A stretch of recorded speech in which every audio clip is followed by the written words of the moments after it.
you want them on instead of muted?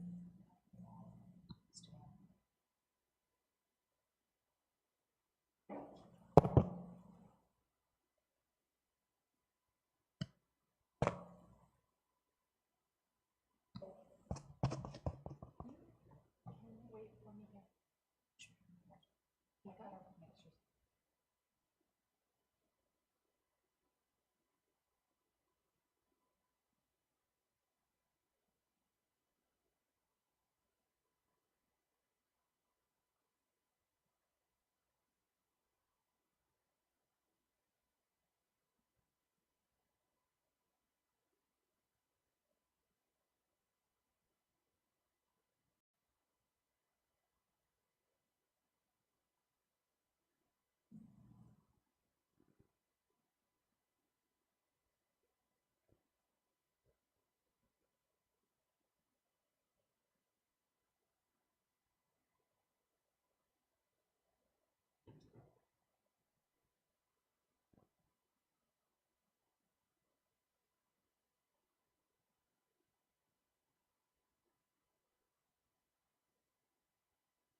I knew he had to be something that was supposed to be here, you know?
I suppose we're it. Yeah. What do you know? Oh, here we go. We're gonna be. Did you lose you? Now that's cheating. I'll let Peter sit there, don't sit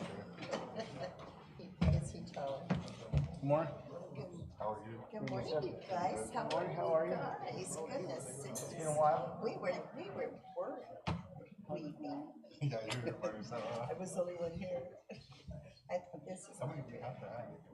You know, I'm not sure, 6. Is it 5? Is it 5? But I think we're fine. Let's do it.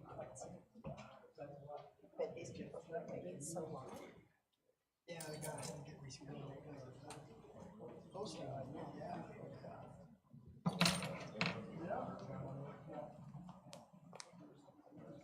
And I couldn't remember if I responded or not.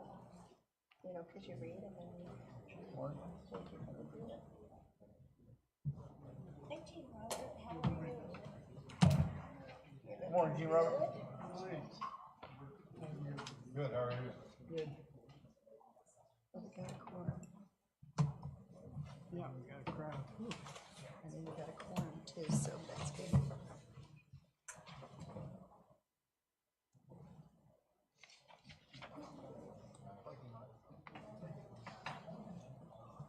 Not sure who like that secretary we got now. She does a really good Is she job. not good? Yeah. I told her mother. I said, I've been on that board for a long time. I said, she's the best.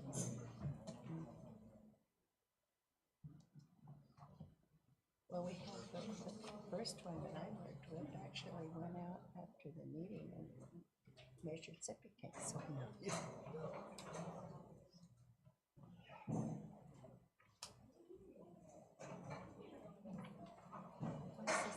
what's this meeting afterwards for? About the marijuana, what they want to do with it. About the what? About the marijuana. What we want to change it.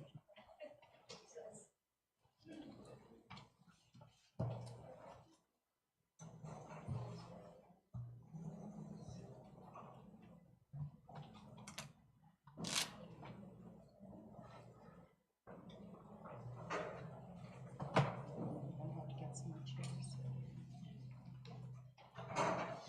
Well, he was.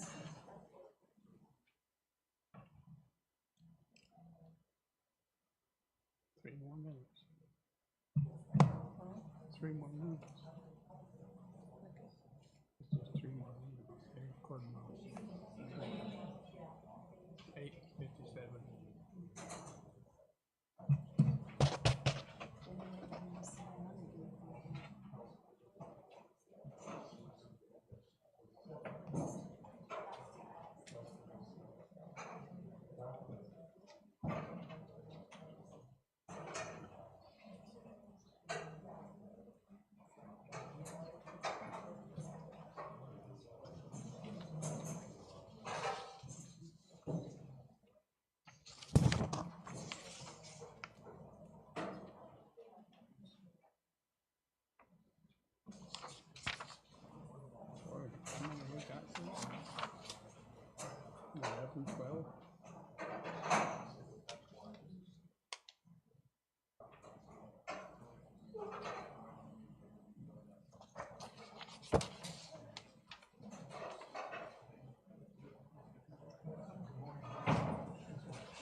Oh, for these here, for these numbers.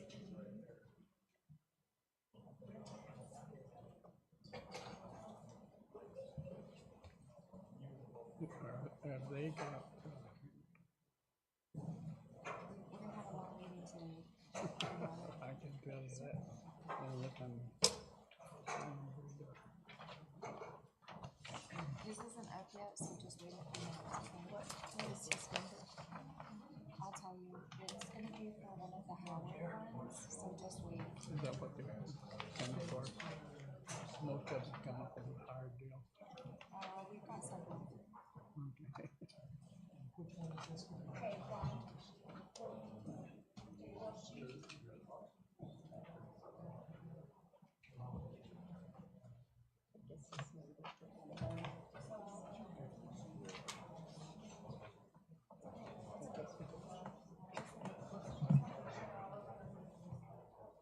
What do you think? We ought to give them 3 minutes or 5 minutes to talk?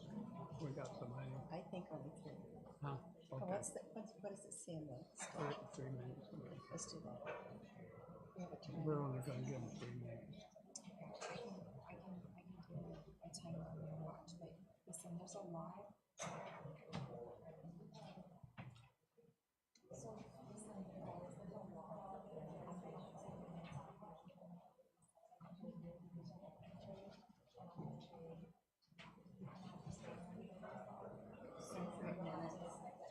Okay, can you,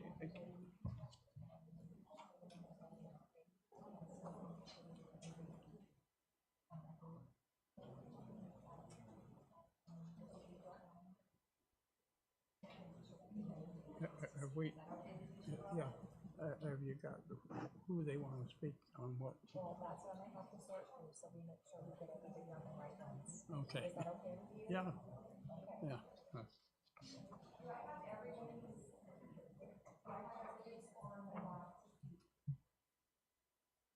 If we want to speak today, we have to figure it out, I need you to, we'll have anybody that can come up and speak, randomly. And then have a form like this filled out, if they're on the back table, if you want to speak.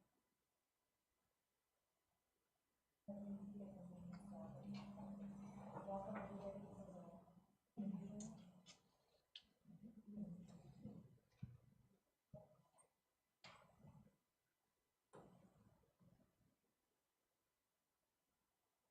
Okay, well, we're gonna go ahead and start. Just, well, we'll have two things going on here at one time here.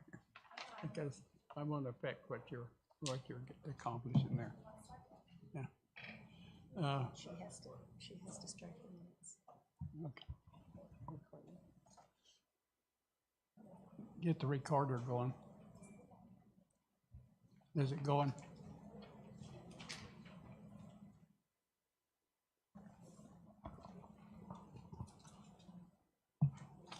For clarification, if you have an application up here, you do not need to fill one of those out to speak.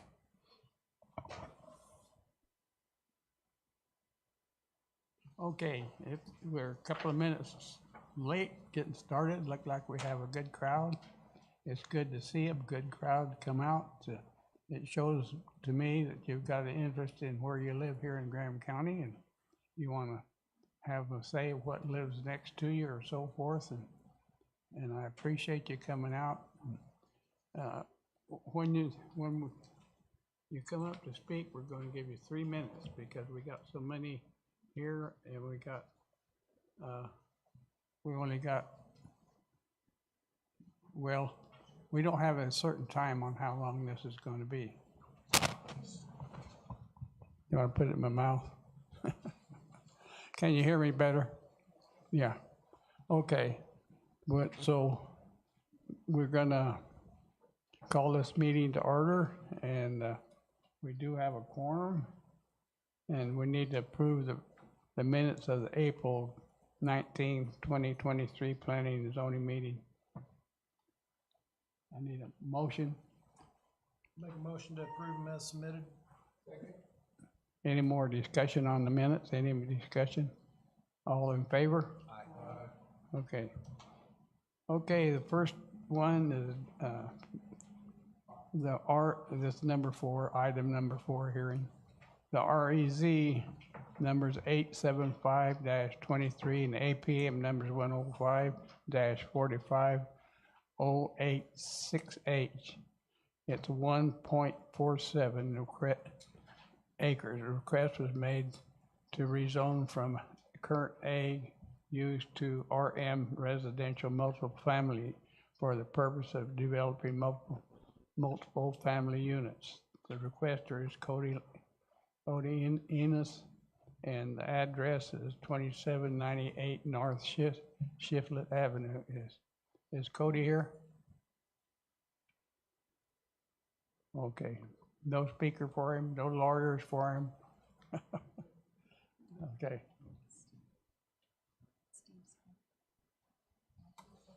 Not sure. We got anything on him? I really don't know a whole lot more than what he put on his application. He did say he wanted to put multiple duplexes, I believe, on that parcel. And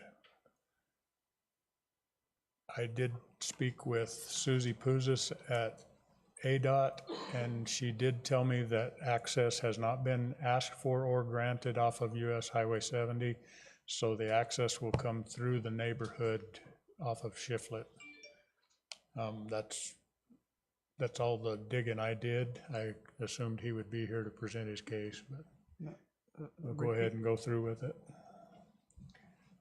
Repeat that about the access. This, as you can see here, this touches Highway 70 for a ways here. And the previous owner had put a culvert in the ditch and has been coming in and out of there, but ADOT has not approved that. Okay. And has not been approached about approving it, so I don't know that that's legal access at this point. So, but they do have legal access off of Shiflett. Anybody, any of you guys got any questions on him? On this here multi-family? There are some objectors, and they may be in the crowd, so if they're on that list of people who want to speak. Anybody that needs to talk about this in the crowd here? Guess not. Okay, I need a motion then. You guys don't want to talk. Have you guys reviewed the letters in opposition? That's what I'm looking for. Yes, there are two. Yeah.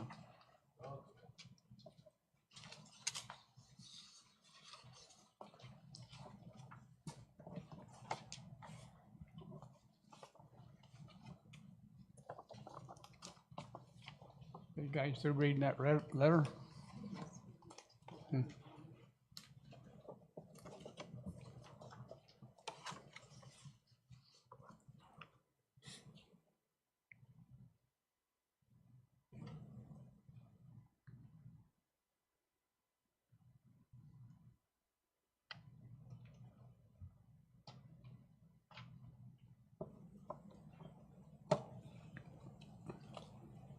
I'll tell you a little story while they're reading this letter about Central. When I first got on the planning and zoning, we went down to Central and wanted to find out how they wanted to, what kind of zoning they needed down there, what do they want to do, and what size of lots and all this here. Jim Mosier was ahead of us, and we went down there, and I thought Jim Mosier and I were going to get hung, but those people down there in Central started arguing and fighting and everything, and finally we just had to get up and leave. So Central has never really got a plan of what goes on down there. So what do you guys want to do? I have a question for Steve. Okay. Steve, are there other properties in the near vicinity that have similar usage? There's zoning on there, and you can see those two purple pieces are rural residential, which allows for one home on half acre or 20,000 square foot lots. There is no, let me back at this out and make sure. And then, my next question was how many units would this allow with the one that, with what they're requesting? Is it similar to Elmer's Estates? Say that again. Elmer, whatever, right down the road is that. Elmer Estates is this piece right here. So it's, and the piece we're talking about is right here. As you can see, there's quite a bit of less than an acre zoning in Central. I know they like to, they like to keep it 1 acre, but it's quite a bit of it is not. The red is commercial. The pinkish salmon color is commercial. What And was, how many units is gonna be on this? they will only be allowed, because they don't have sewer, they will only be allowed whatever the sewer, the septic can handle, which relatively is, well, if that were single-family residential, they could only get 3 single-family homes on there, three septic systems on there. So depending on the fixture count and the number of bedrooms and how they build it, they're not gonna get a, I don't think they might pull off 6 small duplexes or 3 large ones. Depends on how they will have to comply with all that. This just gives them the first step to start. I mean, they don't want to spend any money on engineering until they know they can do it. It still might not happen because of regulations.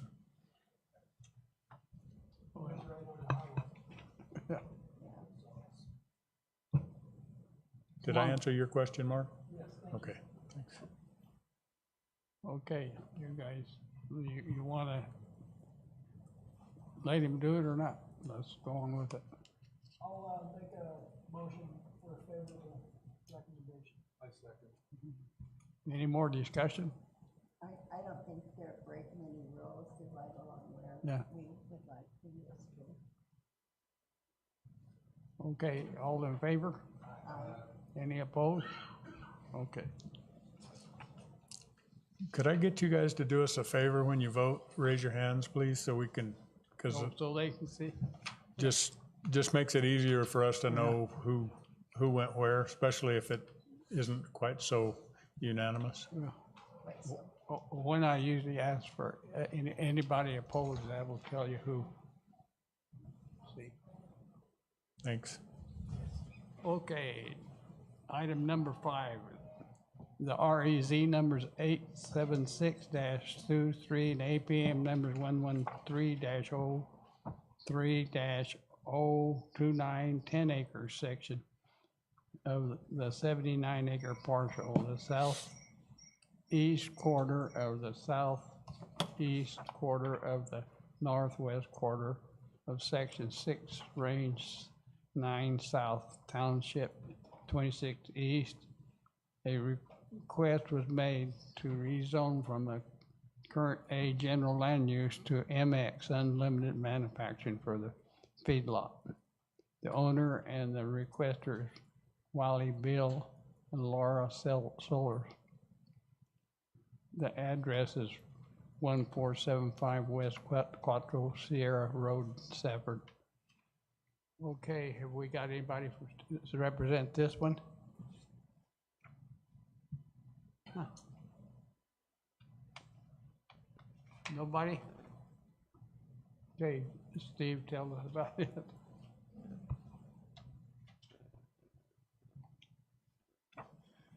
It's hard to show you where this is, but this is a 10 acre parcel out of over 800 owned acres and another 1,200 leased acres. And this is at our request. They came in for a barn permit next to some existing corrals.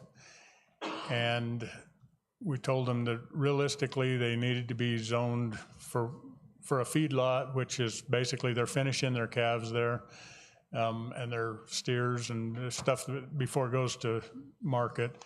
We said, realistically, you should be zoned MX to be legitimate here. So they said, well, sign us up. The fact that they're not here doesn't surprise me, but like I say, we did ask for this just to make them legitimate.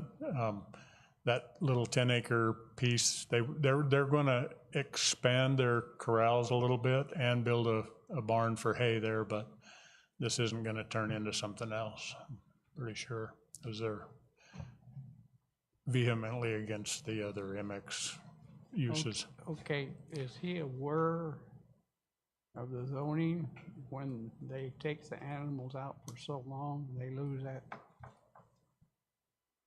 deal? That's the way your MX is set. You've told me that a couple times, and I can't find it in the ordinance. I think that must have been removed, because, Okay. but they, in asking, I thought maybe they only used it seasonal, but they said, no, we're constantly bringing Big, calves in there and out, so that's why we recommended it. you guys got any questions? Anybody in the audience got any questions? Okay, I need to send her on or what you guys want to do? I'll make a motion to give it a favorable recommendation. Okay, any more discussion? All in favor? Aye. Any opposed? Okay. Oh, this is for the eye. Aye. My Okay, mind's not working the so it same. was 100% then? Unanimous. Yeah, unanimous, okay. Okay, item number 6, SUP number is 23-01, and APM number is 106-06-086. The request was made for a special use permit for a petting zone farm for special occasions. The owner is requested by K. Cogden. The address is 5828 South Cotton Trail, Safford. Do we have anybody here representing that? Yeah, I'm here. Okay, you're the one that's got the petting zone. Yeah. Okay. I'm hoping somebody else went first, so I know what to do up here. Just tell me what your name is and what your intentions are. It pretty well tells here it's a petting zone. Okay. My name's Kay Condon, and I would just like to receive a special use permit so I can hold birthday parties or special occasions, so the kids can come pet the farm animals that I have. I'd like to offer goat milking experience and things like that. I do have a cement slab that I plan to set up tables and stuff so the parents could decorate for their parties or whatever they're planning on doing. And I have a set up for the porta potty to come in for the kids to use that. And I'm planning on building a hand washing station if I get approval. And I was thinking of like offering for up to 10 kids to come and do the petting zoo and stuff. Have you did this before? I've done mobile petting zoos before. I've never held something at my home. Oh. Well, I take that back. Many years ago, the schools came and petted the animals at the zoo, but nothing like this before. You guys got any questions? You're intending for them actually to make reservations, they can't just bring their kids out on their. Correct. Yeah, I work a full-time job, so it would have to be like on weekends or when I'm available for work, holidays. So you're not like 24 hours open or anything like that? Correct. No, it's just gonna be, So like I said, weekends or holidays, or maybe in the evenings in the summertime when they're longer evenings, because I work 8 to 5 usually. So it's kind of a petting recreation area then?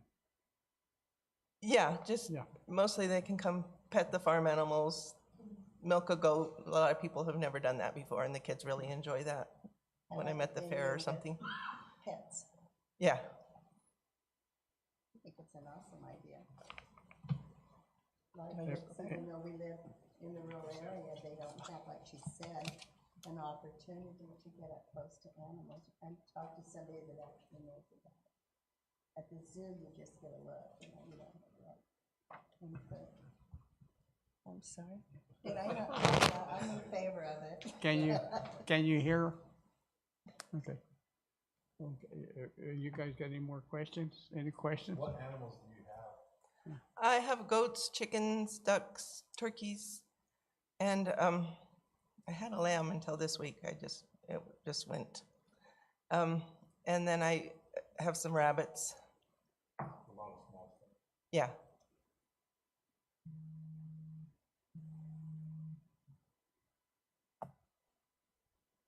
Okay, let's. Yeah, what about the audience? Anybody know anything about it? Okay. You want to speak? Who wants to be first there?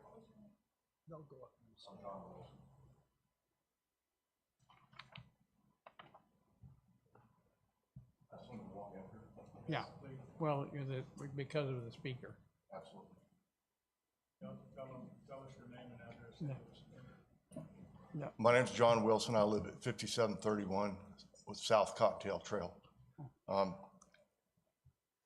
think it's a good endeavor, but my question is about the containment of parking and children. Now, South Cocktail Trail is not an interstate freeway by any measure. It's pretty tight. We've had some problems in the past, and the county went to great lengths to get it squared away. That being said, I drive a one-ton dually. And for most of that road, if I met another one-ton dually, one of us is going to have to back out. There's just not enough room. Now, the Congdons have gone and installed a really good-looking chain link fence down there. I actually built the gates for them, the sliding gates. If that containment is sufficient to keep kids, animals, and parking off of the street, then bless your heart. I don't have any problem with what you want to do here. That being said, you do have a great dog. He's a fantastic dog. I like him. He's real good about keeping the coyotes away, and he hates my little red car that I drive. So he'll run out in the street and try to eat my little red car. He's been unsuccessful up to now, but I've had to jam on my brakes a bunch of times. I don't want to hurt Smokey. He's a good pup. That makes me wonder about whether or not you'll be able to exercise the diligence to keep the kids, the pets, and Smokey, and any other living creature off the street and up on your property. If we've got solution to that, then I have no problem with what you plan to do. That's my comments. Thank you.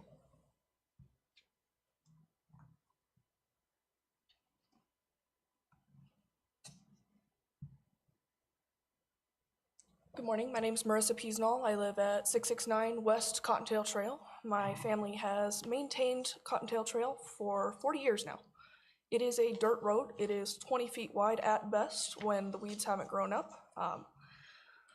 I am the one now maintaining the road all the way to the highway. The county does not do it. That's been brought up before. My family does own my part of the road, but we don't own the part that the Congdon's house is on. I still maintain it at my own cost of time and energy and diesel fuel. It is a dirt road. Anybody who's been on a dirt road knows the more traffic it gets, the harder it is to maintain. It starts getting washboarded out, it starts getting potholes. Every time it rains, it is a mess. It is no good. My main objections are gonna be extra traffic on the road. If people are getting lost, there is no turnaround except my driveway in my house. That upsets my mother, who has dementia, because she doesn't know why people are coming to the house. It scares her. Other objections are gonna be with small animals, you're gonna draw in predators. The properties are backed by Mary Hilda Wash, which comes right off the mountain. We already struggle with coyotes, javelina, raccoons, killed all my chickens last year. I don't wanna start bringing in bobcats and mountain lions with an addition of more small animals. Rabbits in particular draw foxes, coyotes, bobcats, etc. John also brought up the issue of containment. The parking situation is not great. There's not a lot of room. The dog is always out in the road. The kids are always out in the road. it's just dangerous. It is 25 miles per hour down that road, and at night there's not great visibility. If there's multiple vehicles, it gets extremely dusty. You can't see. I don't think it's a good idea because it's simply not safe for the people who would be coming to this endeavor.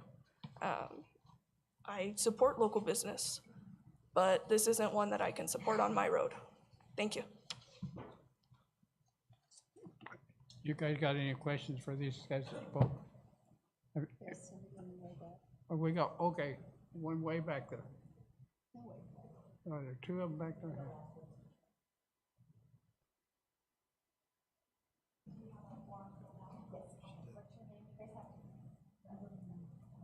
She'll state it up there at the microphone.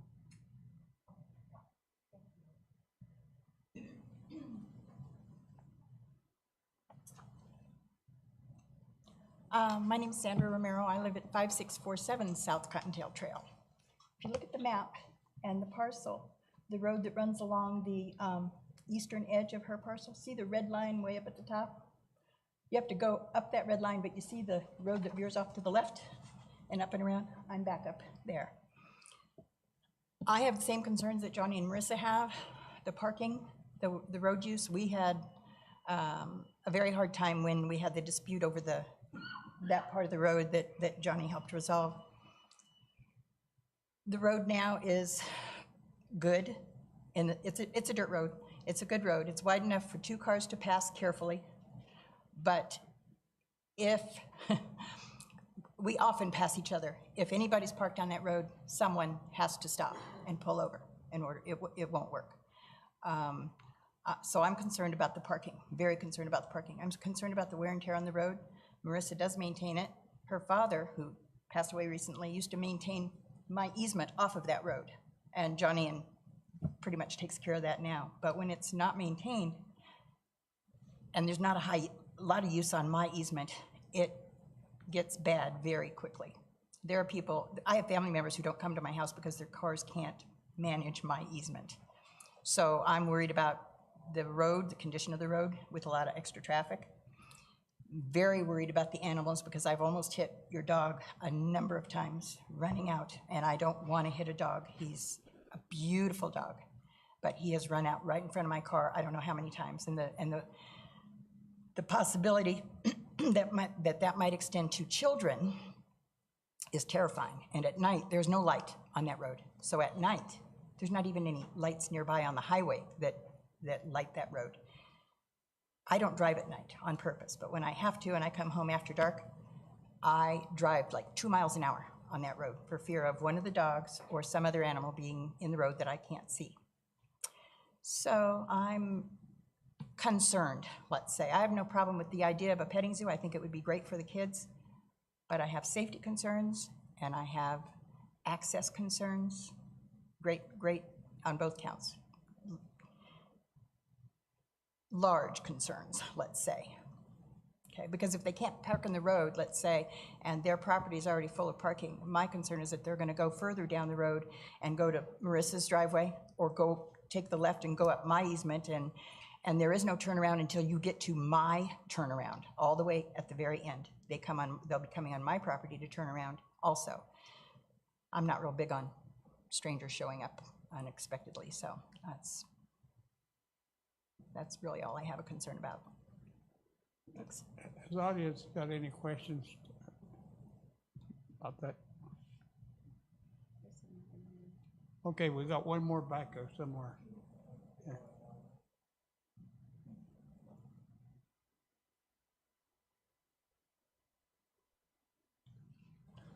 My name's Dale Bain.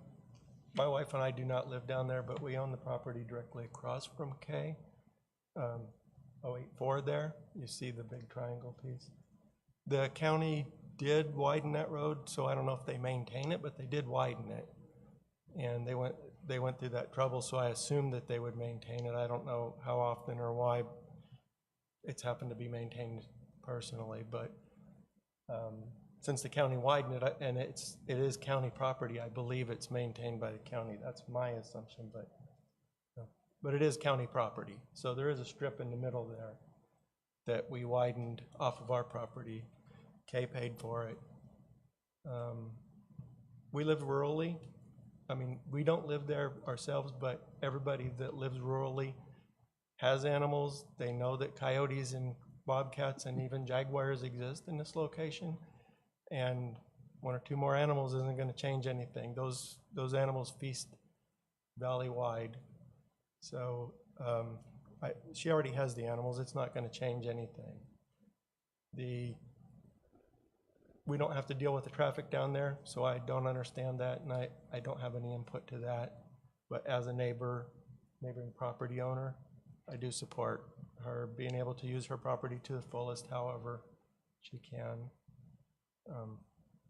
Anyway, I've always found her to be considerate and generous, and she went through some effort to put up a very nice fence. I don't know that the gates might be open sometimes, but there's a very nice fence there to try to contain things.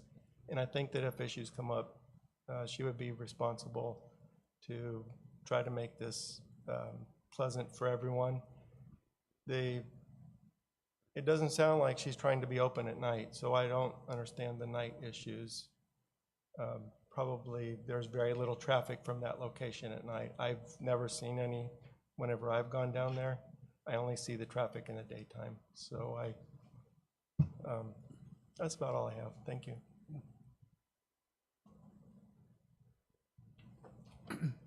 It sounds like to me we have talking about the dogs on the roads.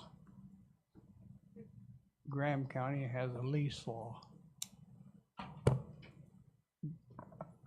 That's all I can say. I didn't like the leash law, but we do have a leash law because I live out in the country and I had dogs too. I didn't like to tie my dogs up, but county does have a leash law. Isn't that right? That is correct. Yes, we have a right, we have a leash law. So that leash law should take care of the dogs. So that's all I got. I was just gonna ask Kay if she wanted to address any of the neighbors' concerns before you guys deliberate. I have some questions for her. Yeah, come on back up, Kay. Yeah.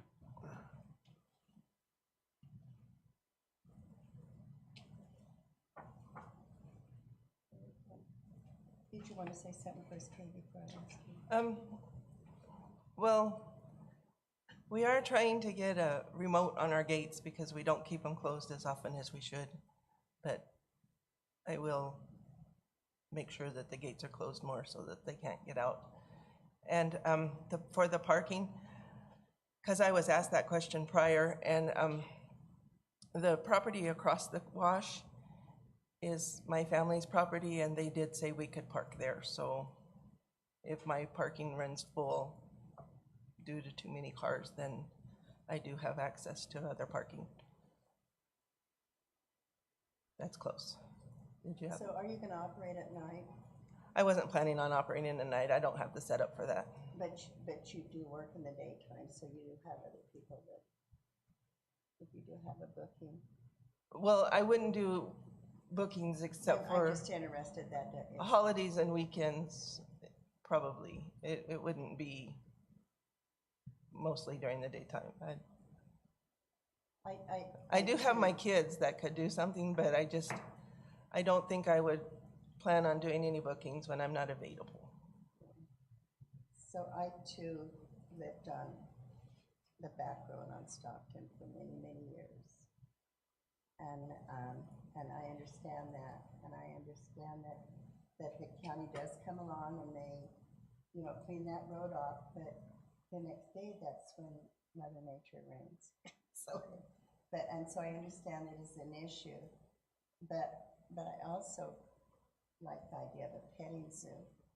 But I might suggest if this was to go forward, you might come, talk to your people before it goes to supervisors. And, your neighbors and try to work things out. I had a question. Is your family's adjoining property, is it easily seen so that people will or put some signs where they would pull off the road. Yeah, I'm it's right. sensitive to blocking the road for other people's access, and also if they're maintaining that road at their expense and you do generate a little more wear and tear on it, I don't know what that solution is, but I would suggest, again, working something out with them to where you could cost share a little bit. That would seem fair. Yeah, the adjoining property it's off the highway. It would have highway access, not off the Cottontail Trail. How would they get across the loss though? There's a bridge. Okay. Okay. It's not safe, in my opinion, has no handrails or anything. So, The road does come up owned by the county. But it's not a maintained one. It's not maintained, but they own it. Yeah, because That is correct, but that is because Kay bought it from the Beams and gave it to the county. I don't know exactly how it works, but it wasn't wide enough. So in order to move it out of her front yard, she bought the road plus, and she did it twice. She bought some and then it wasn't enough and she bought some more and moved the road out of her front yard, basically, and the county participated in the survey and ended up with the piece, but because it's not been brought up to our road standards, we won't maintain it. It would have to be. And everything to the south is already zoned commercial. Correct. Correct? So you could have anything across the street. Correct. No, not anything, but yeah. Commercial.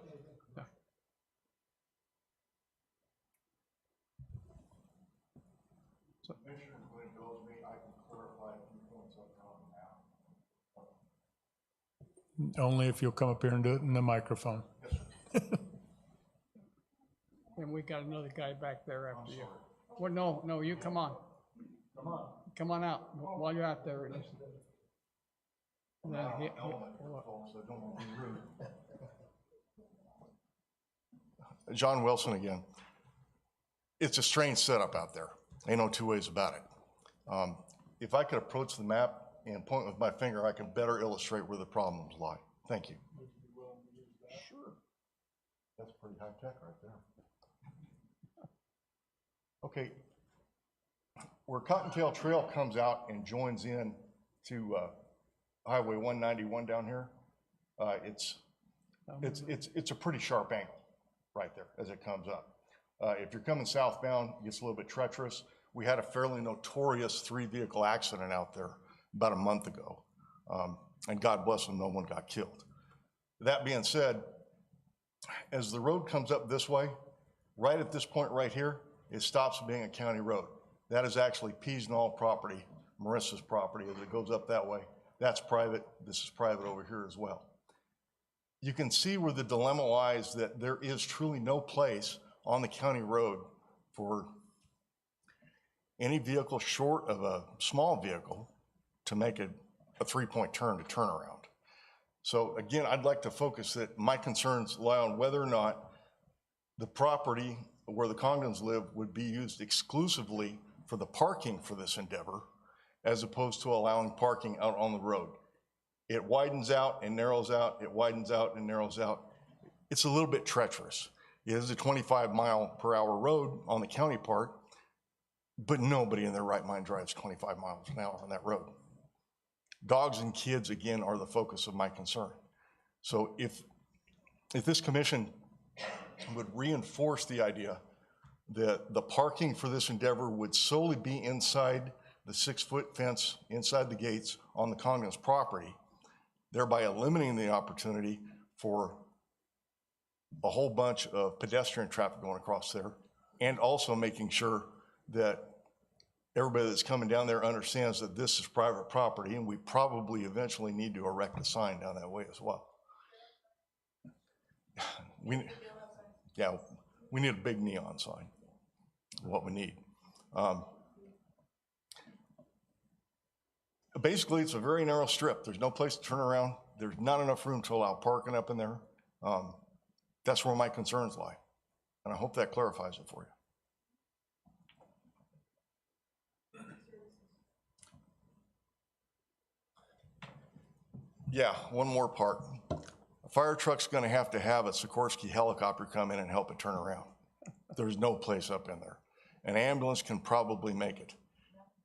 We live on the hope that if we do have a fire up our way, that they'll bring in an airship with a tanker, because it's gonna be a tough time getting a full-size fire rig up there. We habitually tell people that are making deliveries up there that a trailer over 25 feet in length, you got no place to go. You're gonna have to back it all the way back out.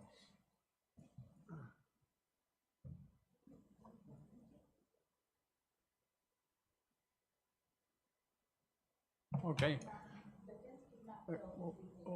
Come up to the, come on. No, you need to come up here to the speaker.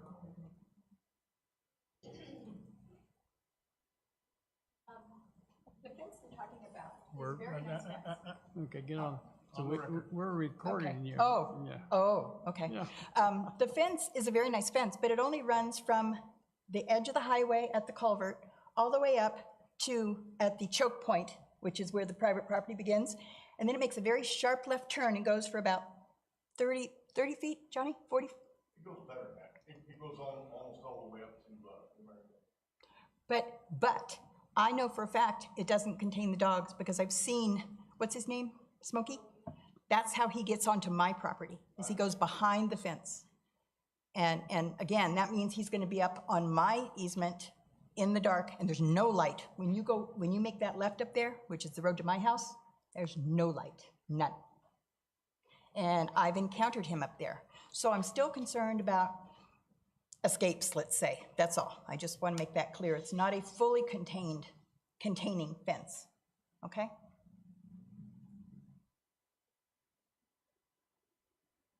Okay, you guys got any more questions now? Any questions out here? Is there room on your property to have the parking area contained within your own property? Then, could you, Yeah. Steve, have her show us where her family's other lot is in relation to what we've just seen? This lot here. This is hers. Okay.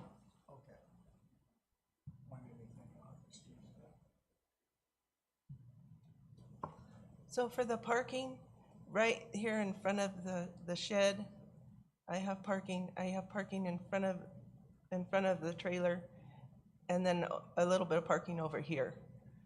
I also have parking out here by the barn.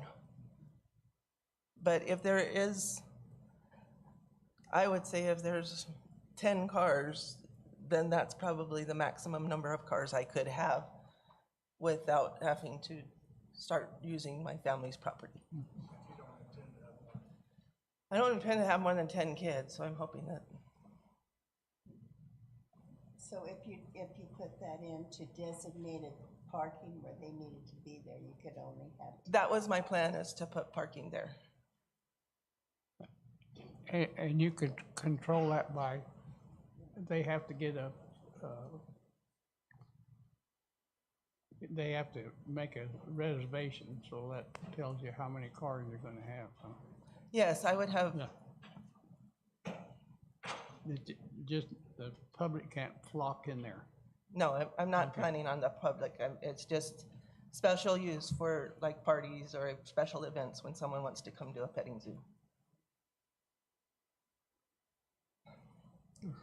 Take it.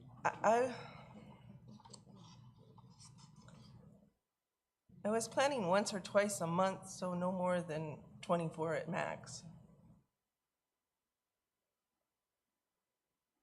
In case you didn't hear, his question was how many times a year?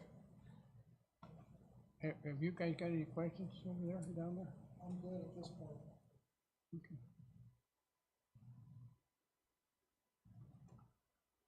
Okay, let's make a decision here. You guys make a decision.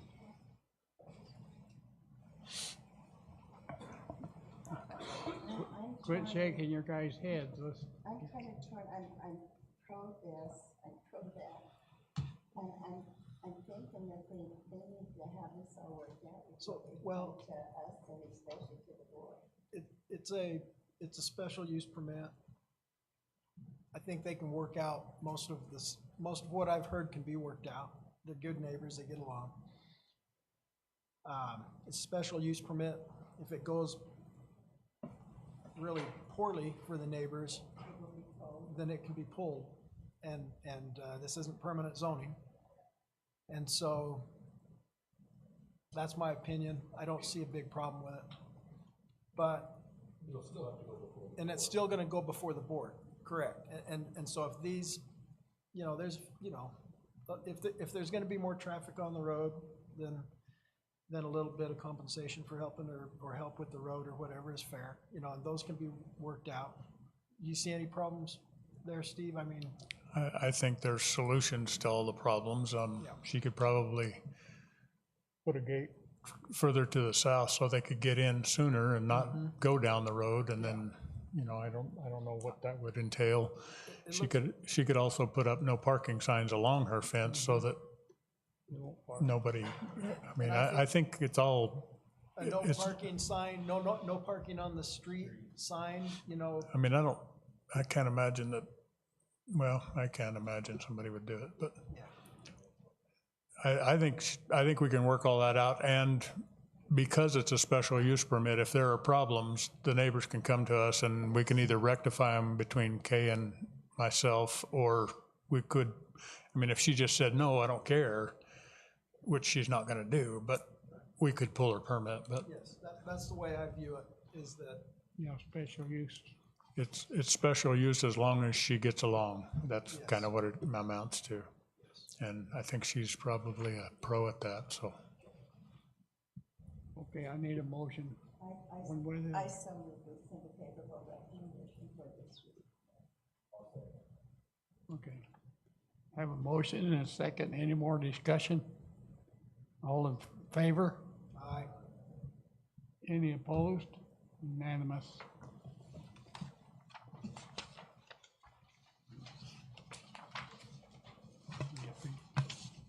Too much paperwork.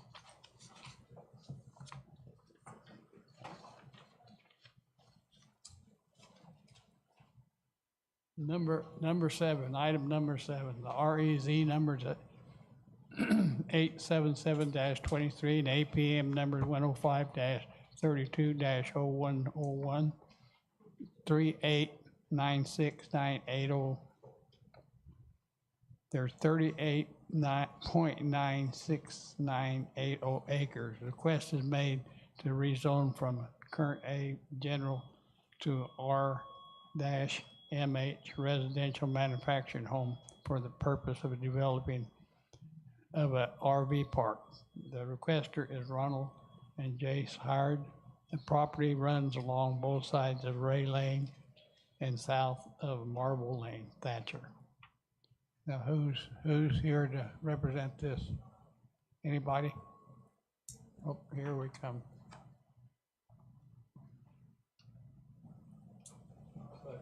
I've handed out this, Yeah. our preliminary. This one here. I have a copy here.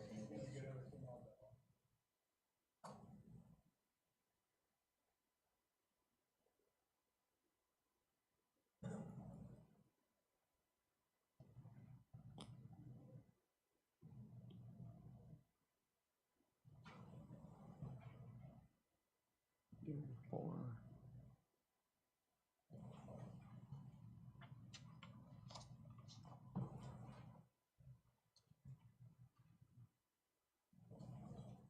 I gotta look on the map here.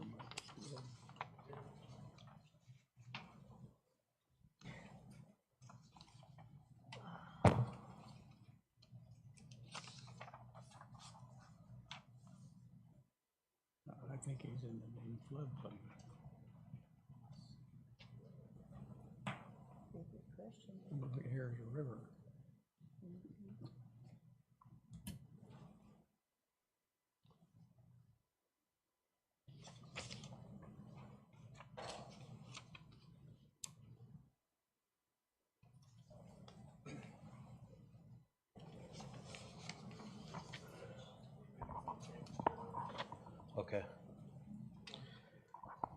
As everybody knows, there's a housing crunch happening in our county right now. State your name. Oh, J.R. Howard. I represent the property. My dad owns the property. There's a housing crunch, and in particular, temporary housing crunch for businesses that are servicing the mine. And many of these businesses I've talked to are forced to find ways to house people that aren't the best. Parking RVs in yards, anywhere you can think of, things like that. I've visited with a few of these businesses, and they are in desperate need of solutions for temporary housing. So we've talked with a representative from the mine and said this would be a great idea.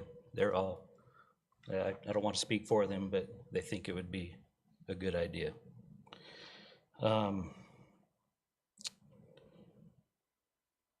I've handed out our first phase of what we plan to do. Our preliminary plans are to have 2 or maybe 3 phases of building this RV park, with a max of 50 to 60 spots. The location is a great location because most of our customers will be working at the mine. It's not exclusive for that, but we expect most of our customers will work at the mine. This puts them within a mile to their turnoff to get to work.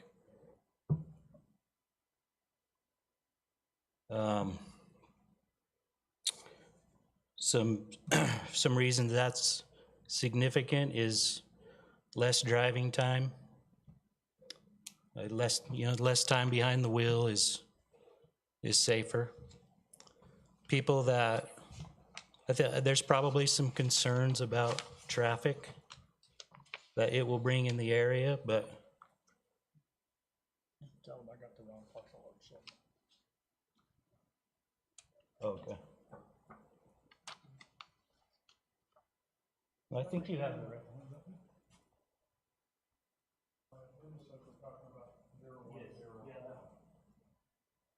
The other one is in the same situation that I've got a plot, so. Okay.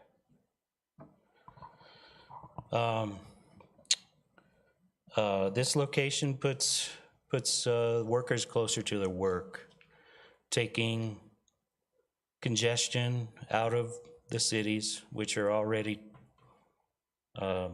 getting pretty bad during rush hours. I've found that people typically slow down where they live to address some of the concerns that traffic would bring.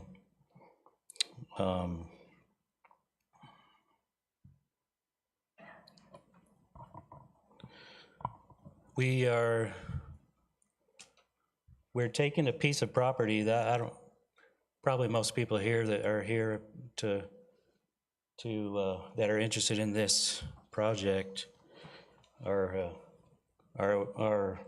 familiar with this piece of property.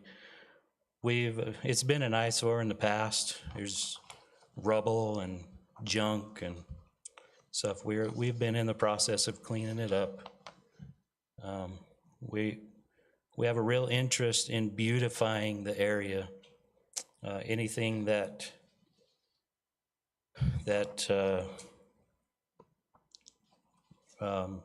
my dad and Sam Daly have owned or in steward of has been improved. We have a reputation for improving anything that we get our hands on. And we plan to do that here.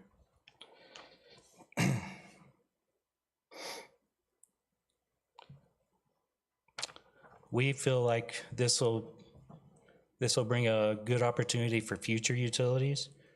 In the area, we're all on wells across the river. And the more we can do to bring some more utilities across our way would help everybody out there more, especially water, since the wells can sometimes, during drought years, can get low. So I think the more we do out there, the more pressure will be put on the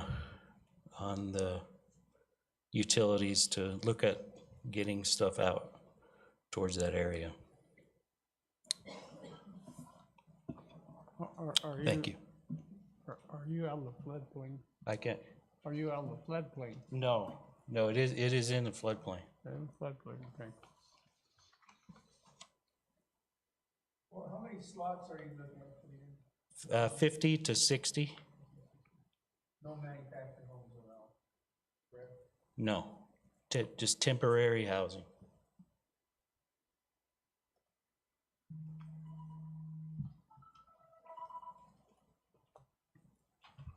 Okay, you guys got any more questions? Not at this time. Audience got any questions for him? That 50 and 60, is that just per phase? No, that's total. I think of phase one shows about 20. Have we got anybody? No, we the other got side, anybody signed I don't think we're gonna worry about it this time. It's a long ways down the road.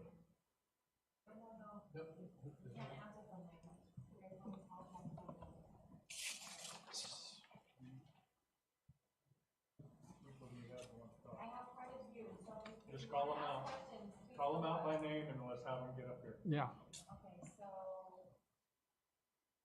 call them out.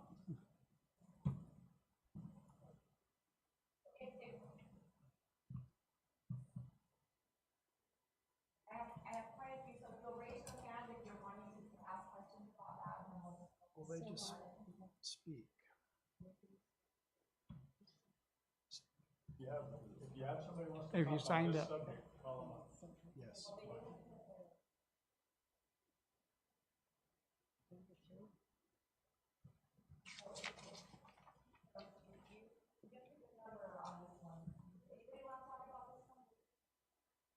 Yeah,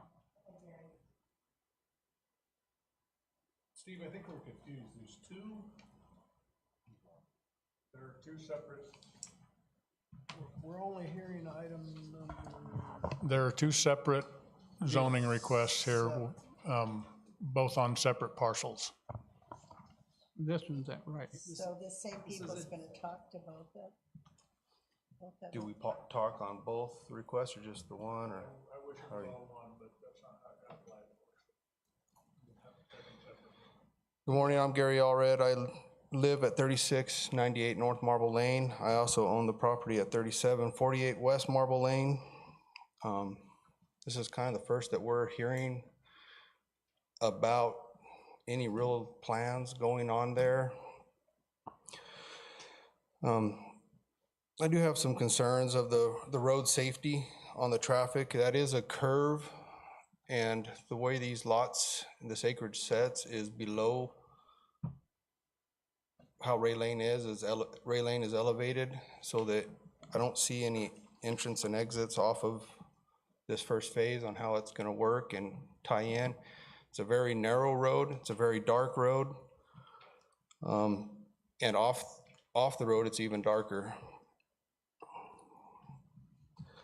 There's already approximately 140 acid trucks that travel this road on a daily basis. This is not to include the equipment and deliveries that the mine receives and employees. I don't believe that this will really eliminate the traffic flow from the mine and into town, because there's no stores, there's no gas stations, no convenience stores out there across the river, so they're still gonna have to travel to do grocery shopping, to get their fuel, to get to work. So I don't see that they're not gonna be going into town.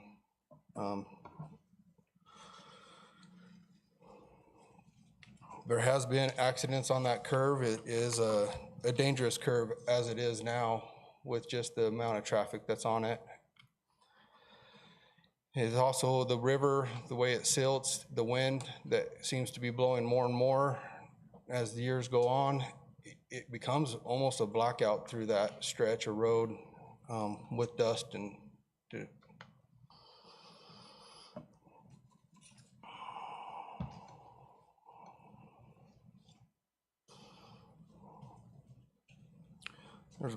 there's really approximately about 20 residents that live in this area. Even 100 home or 100 unit is 5 times the amount of residents in this area, which we have purchased these homes on large lots for this rural feel and to be able to live in that manner with little elbow room. This is a floodplain. There's no sewer, there's no water. It may put some pressure on the water suppliers, but I don't see that. I see it being a stress on our domestic wells. And a long ways from having any type of actual city or city water utility out there. It's not even really close to that area, and there's rivers to cross. And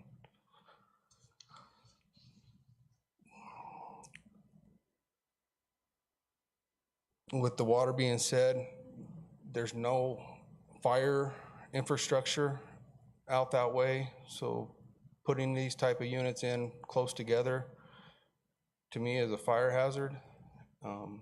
We know that the river burns, catches on fire.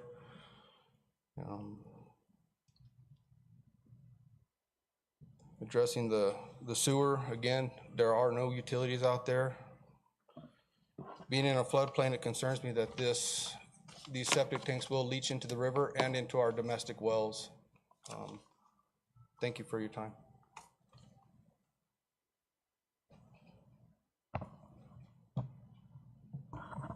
Can I address one or two things? Just his first, just so that it doesn't have to, everybody doesn't have to say the same thing over and over. This will require a traffic impact study. That's probably why they don't show an entrance yet, because they haven't done that impact study to know where their entrance fits best. That will have to go in front of our engineer, and he'll have to verify that has been done correctly. And he may want to speak to some of the floodplain issues, but Mick, your question about manufactured homes, they cannot go in the floodplain, in the floodway is what we have mostly there. This will be RVs only. It will not include park models either, because our ordinance says they have to be set up like a manufactured home. So there will be no manufactured homes, no park models, RVs only. And if I understand correctly, the part about the septic is a septic system can also not go in a floodway. So there will have to be a study to determine where the floodway is there, because the current maps, as I understand it, and correct me if I'm wrong, the current maps don't show where the floodway goes in that area. So that's gonna have to be studied by the Howards and brought to the county and determined. But no septic systems can go in the floodway. They can go in the floodplain, but we know that the floodplain has to go through there because it stops and it starts east and west of there, but it's not been studied in that specific area. And Michael, if you want to expound on that, please feel free.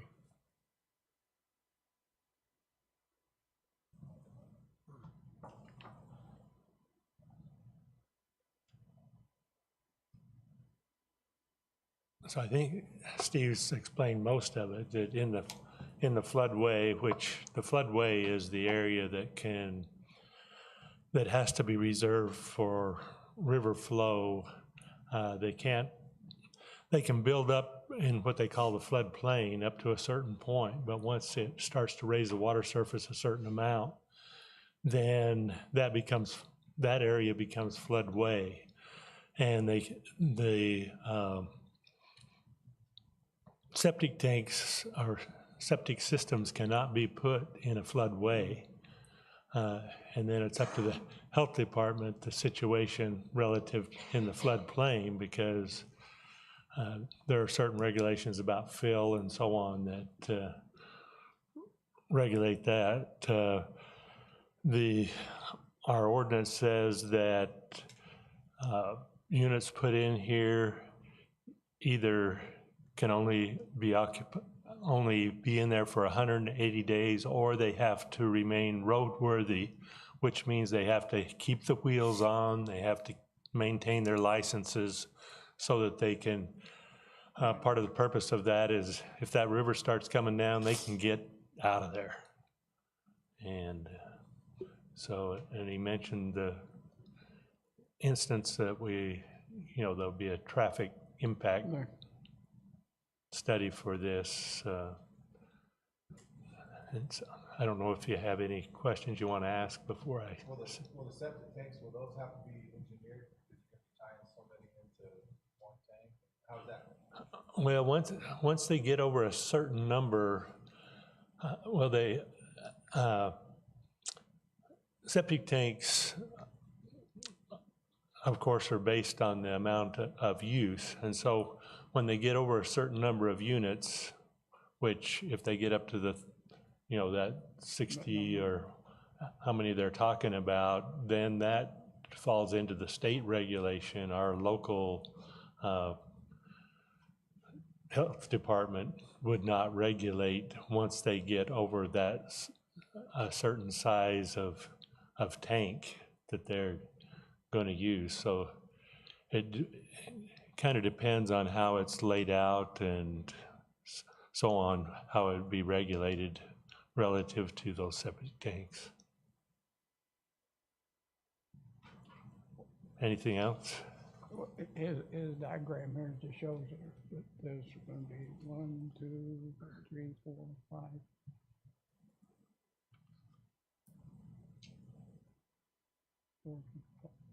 20 something. Is he showing 20 spaces? Yeah. What was your question? We can't hear you. I'm just looking at a diagram here. So, And there's only 4 slots on there's 4 on each side. There's 1, 2, 3, 4, 5 roads. So he is going to have a great amount. I don't think he'll reach that amount that way, but septic tanks even in Graham County won't work there. Well, so if he comes in phases, and so it depends on the amount of usage in each phase, but they'll start looking at the accumulated amount once there's a certain amount of discharge, and one of the regulations from the state is that once they get to a certain density,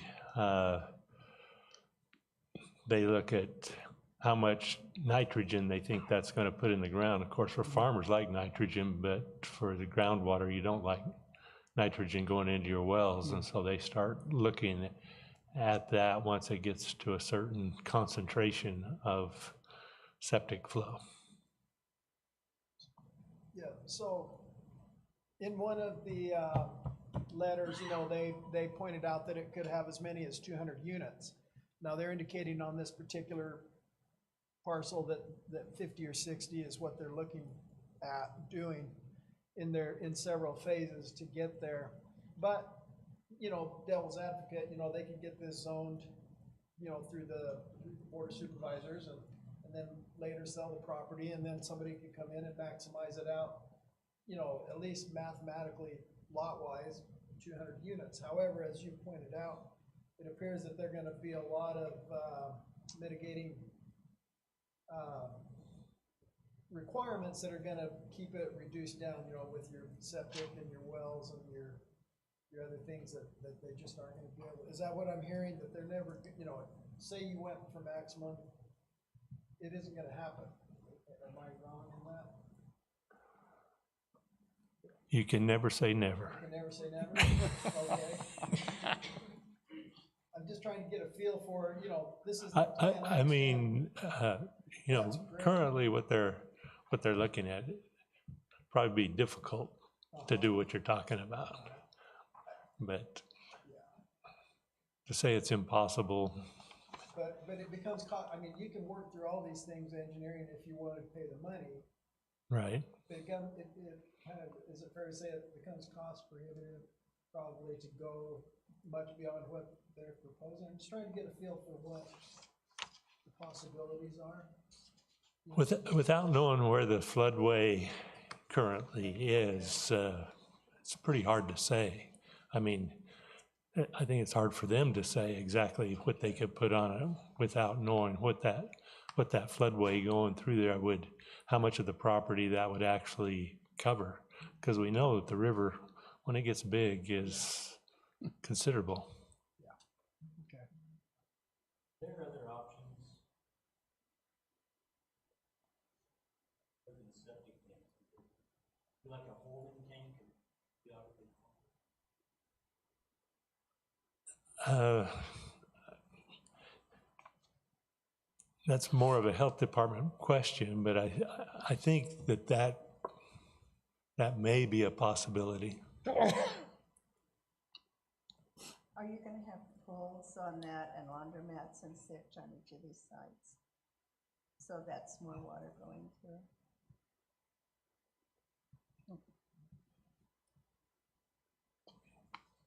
Anything else? You guys got any more questions for him, our engineer?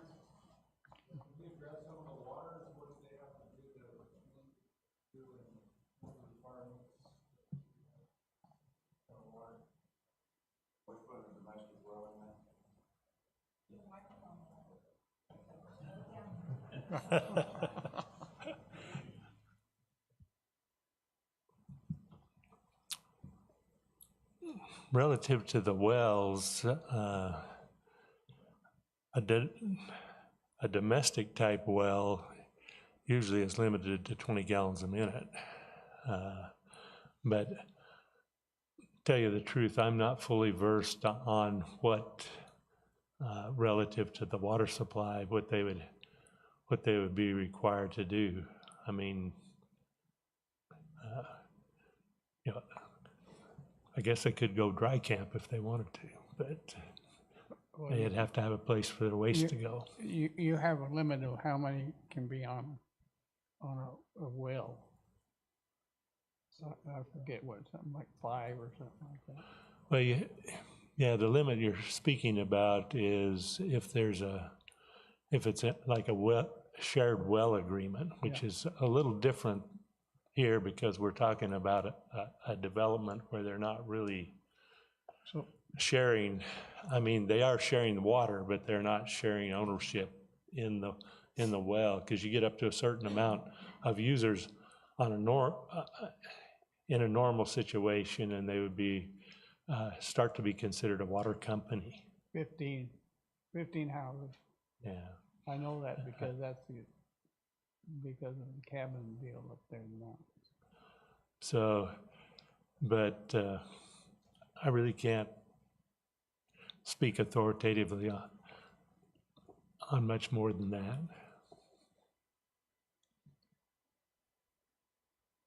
Well, it's up to the engineering and floodplain and all those there, and that's what you guys got to decide here. Yes. Where you want to start that. 'Cause all I can remember is Little Hollywood, and I don't know if many people here know what Little Hollywood used to be, but it was east of Safford here, and the flood come, and they've been living there off and on. They got flooded, I don't know, 6 or 7 times, and finally the federal government put them up on the hill. So, do you want to start something like that or not? So conceptually, with it being just RVs as I see it, you know, it's like Mr. Bryce pointed out, they're on wheels, conceptually, you're never putting in, anything that's tied to the ground, no park units, no manufactured homes. And so they hook on them and pull them out of there if things start getting, the river starts rising, they pull them to higher ground. And that's, you know, there's RV parks and other flood zones here in the county that operate under that same premise. As far as the worry about wells and if there's gonna be contamination of things, that's all gonna be dealt with at state level. County's gonna deal with some of it, but that's, you know, they're not gonna get away with anything that they shouldn't get away with.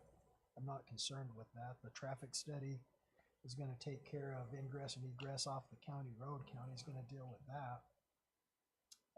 This is one of the few things you can do with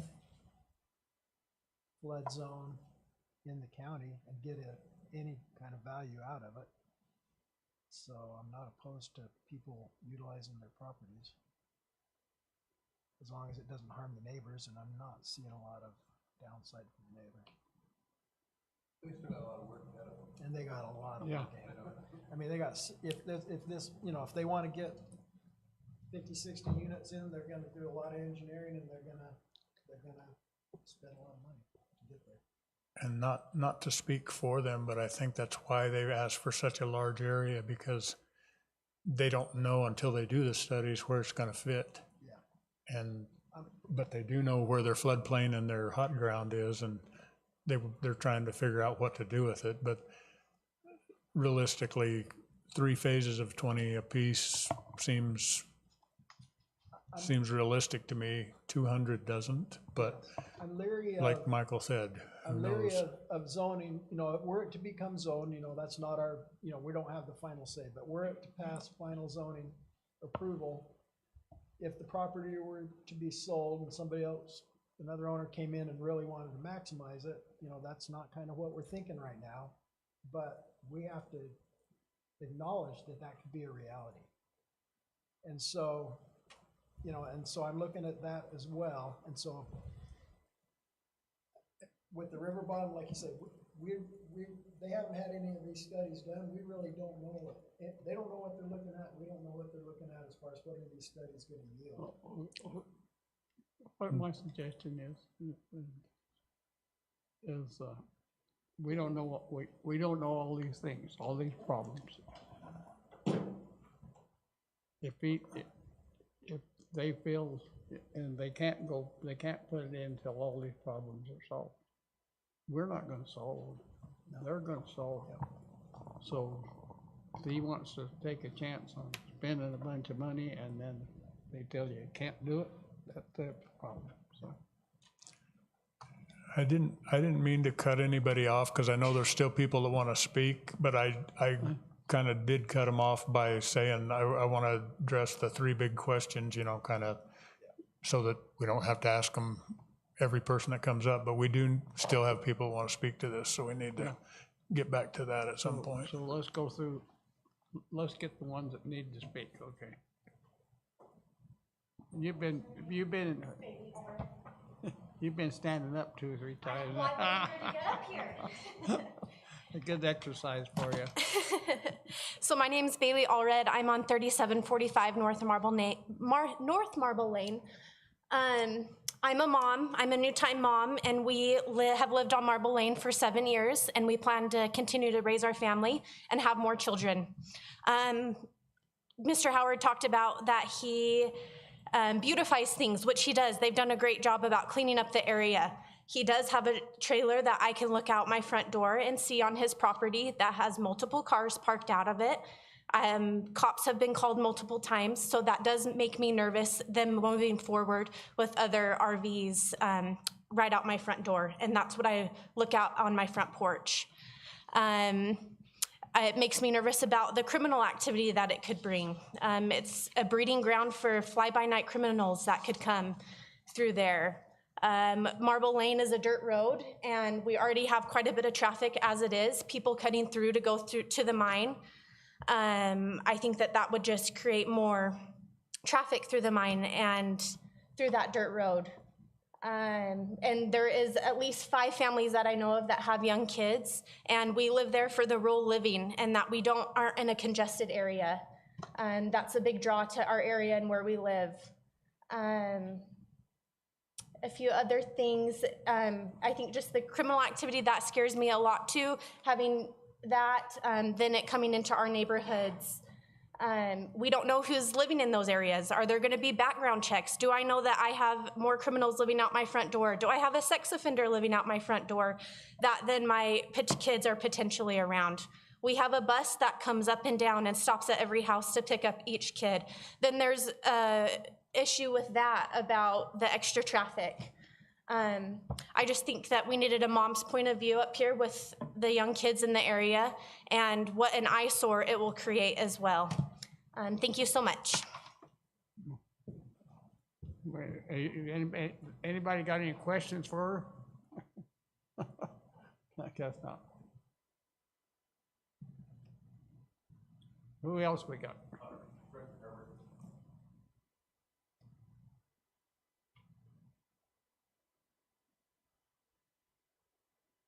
So many of the issues have already been kind of addressed. One of the ones that I really am concerned about is over across the property, we've always kind of lived in a lower level valued homes according to the property values of our Gila Valley, and they finally have started coming up because we're starting to get quality families out there, quality homes out there.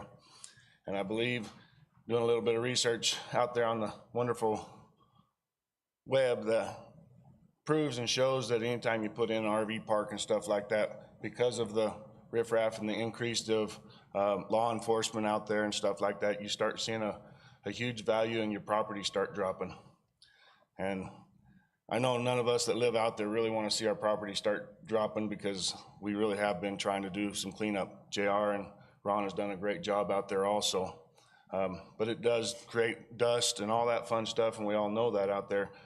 But the well, and knowing that we've been going through a drought here in the Arizona region for quite some time, and we've had a decent year of rain this year, but we may go another 20 years in bad situations, and we are all 100% on wells out there. And putting in a large well to draw more water than what the mining industry is already doing to us out there, I think we start seeing an issue in our water tables and our wells drying up and having to spend a lot of extra money to get ourselves water and be able to support our families and our lifestyles out there. Any questions?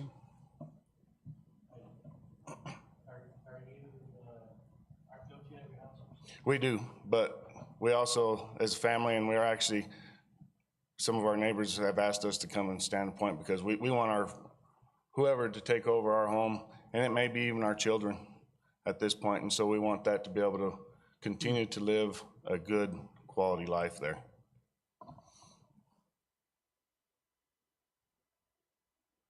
Okay, do we got any more in the audience here? Okay. We haven't got any in the audience. Now, you guys are the audience. Make up your mind what you want to do.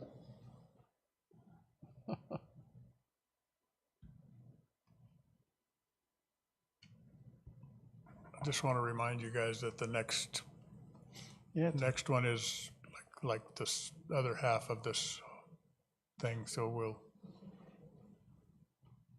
You should expedite then. hopefully. Well, it's going to have to be voted on twice, so it's going to have to come up twice. It's going to have to be on the agenda twice, but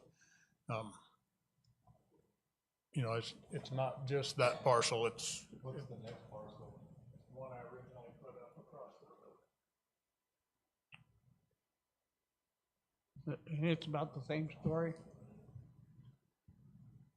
So, can I, before we vote on this one, how many units, may I ask, are proposed for the next one? This, you're talking 50, 60 here? Between the two? Oh, between the two. Okay. Like Steve said, we're gonna have to do a study, and we're not exactly. Okay. Okay. We do not want to go more. Okay. We Okay, so, what,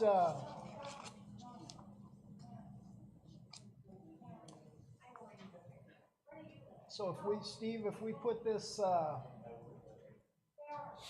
if we put this through, if we put them at what they, can we put a rider on it? Approve this zoning for a total of 60. If they want more than that in the future, it's gotta be heard again. Is there any possibility to do that? I think you could put that in your motion Yes. to give a favorable recommendation with a Limited. maximum, and if the board decides to put that same stipulation in when they approve or disapprove, it would go through that way. I see that answering some of the concerns about people just worried about it becoming too big. We don't know, you know, but that takes away a lot of the concern as far as the volume of traffic, the water. I mean, that's what they're asking for. I know that typically we don't do that, but I just wondered if there was a possibility. I'm not the county attorney, but I do know it's happened before, is what I'll say. I think there's a need for the RV center. I don't know if you're planning on them living there like they do out on golf course, or if you're gonna do that plus people that stop by that's traveling, or both. But I do think there's a need for that in Grand County. I also understand people that, you know, put their roots down, and this is a concern of them also. But, and where is our county going? And I think that we're gonna need places for them to stay. Affordable housing, this is part of that.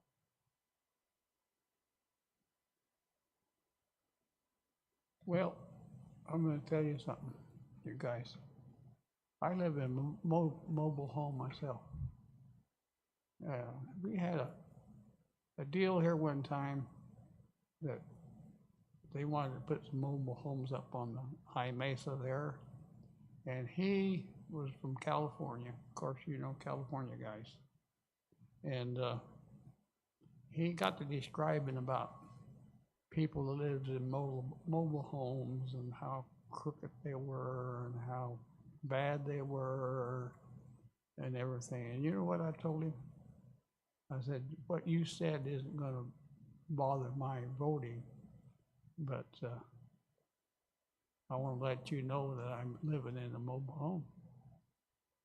Of course, I've taken down, I bought one out in California and put a good foundation under it and everything like that. It's not going to move, but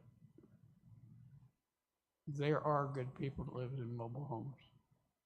Not saying I'm a good one, there are.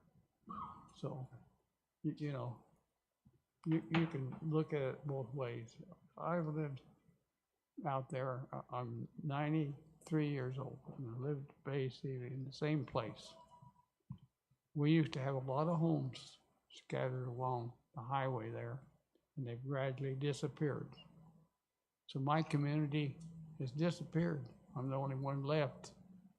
But we do have a mobile home, the Ivanhoe or whatever they call it, the ranch, and it's changed names. We have no problem. Do we? Mark? Good Mark neighborhood. lives, we have no problem with it. Over the years, things change, and you think you can figure it all out. But as a whole, our county, like she says, they need places to go, places to live. And they got to get it through planning and zoning to live place. Yeah.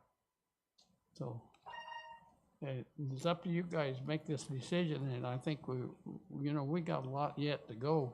And let's make a decision here. I'll make You guys don't get paid by the hour, remember. I'll make a favorable recommendation for the Board of Supervisors. I'll put in a stipulation that 60 units, 60 spaces, It's what they've asked for. That's what we're approving. If they want beyond that, in the future, the property owner, whoever that may be, they're gonna have to come back and revisit the issue to get approved for more. And you're stipulating for both sides. And, well, I'm gonna, yeah, I'll make the same motion that, or somebody else can on the next item, which is apparently the same situation, the same property. It contains the 50 or 60 within the two. And yes, gonna kind of time together that way. Any more discussion? Oh, No, we that's got, for us. That's just for us. you know, we're sorry if we left any of you guys out, but, you know, we got a lot of things to do. Here we got several more to go, and these guys don't get paid by the hour, so. All in favor? Aye. Any opposed? Okay. See where we are.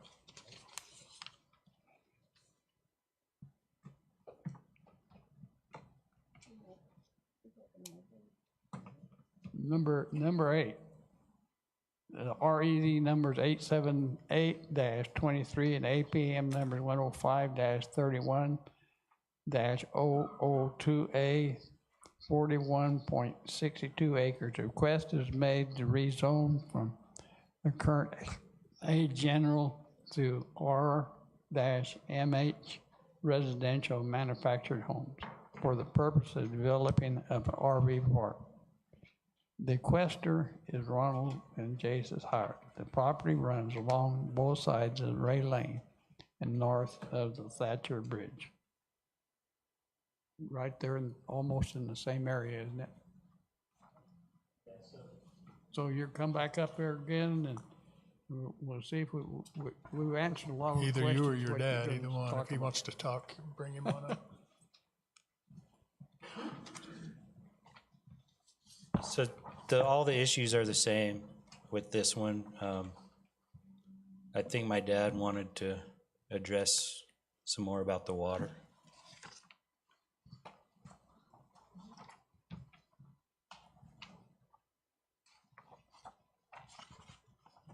We've been working on this water for a long time, haven't we?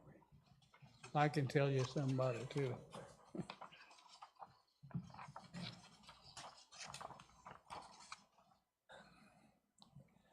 We have approximately 100 irrigation wells here in this valley, and most of them are across the river from Thatcher. The amount of water that would be used by this little RV park is infinitesimal, according to the amount of water that we use in on our irrigation wells to irrigate our farm ground. If you think that I'm not worried about it, too, you would be wrong, because I worry about water too. When we had that drought of water, I don't know, it was about 10 years ago or whenever it was really scary to me. This is our livelihood, you know. We were really worried about the water.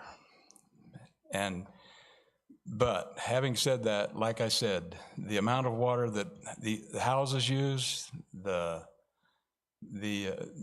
small RV park like this is infinitesimal according to the amount of water that we use to water our fields. That's all I had to say. It'd be fair to say, though, that where you're proposing these RV parks cannot receive water currently, so it would be water use. I can't hear what he's saying. Because of the hot ground. Gary, come on up here. Yeah. Say it. Come on, he can't, I forgot my hearing aids. He can't hear you, so he doesn't know what to No, I'm just saying that The wells are currently irrigating the farm. Where you're proposing the RV park is hot ground, can't have water, so it is adding additional water usage to that area. Just for the homes. Correct. Like, it's not for. So It won't be for any lawns, vegetation, or anything, except for some trees around. But isn't it additional to the agriculture activity that is currently being used, is my point. It is a valid point, however, in recent, not so distant memory, we can remember when those were farmed, parts of them. Sure. So it has And when somewhat the in monsoons were a past. little stronger too, right, Mark? Yes. Yeah. yes. Okay. Better bet. But yeah. We know that there's a huge housing shortage and gonna be houses somewhere that's gonna use that water. And we're not, it's not like we're gonna close the county, we're not inviting any more people in, because the mine's gonna hire 2,000 more people. Right, So and we're there's gonna subdivision after subdivision going in town on city water Still to meet that need. Yeah. Yeah. And they're not all gonna be in the city, so. Okay, let me tell you about the water. And Howard, he knows, but we've talked about, I'm on the Graham County Electric, and we have a water system. And there's a city of Safford water system.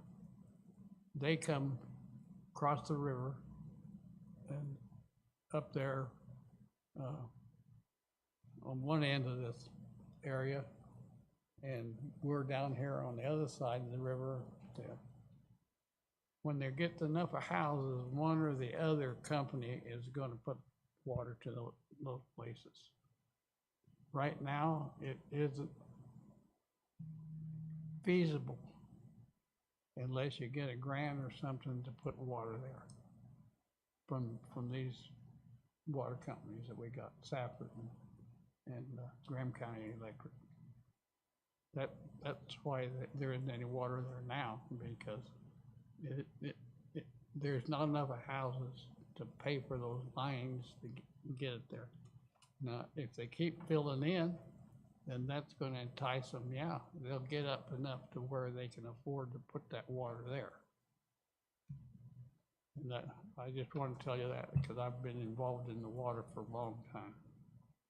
And it right at this point, it isn't feasible until we get enough of people over there to bring the water to you.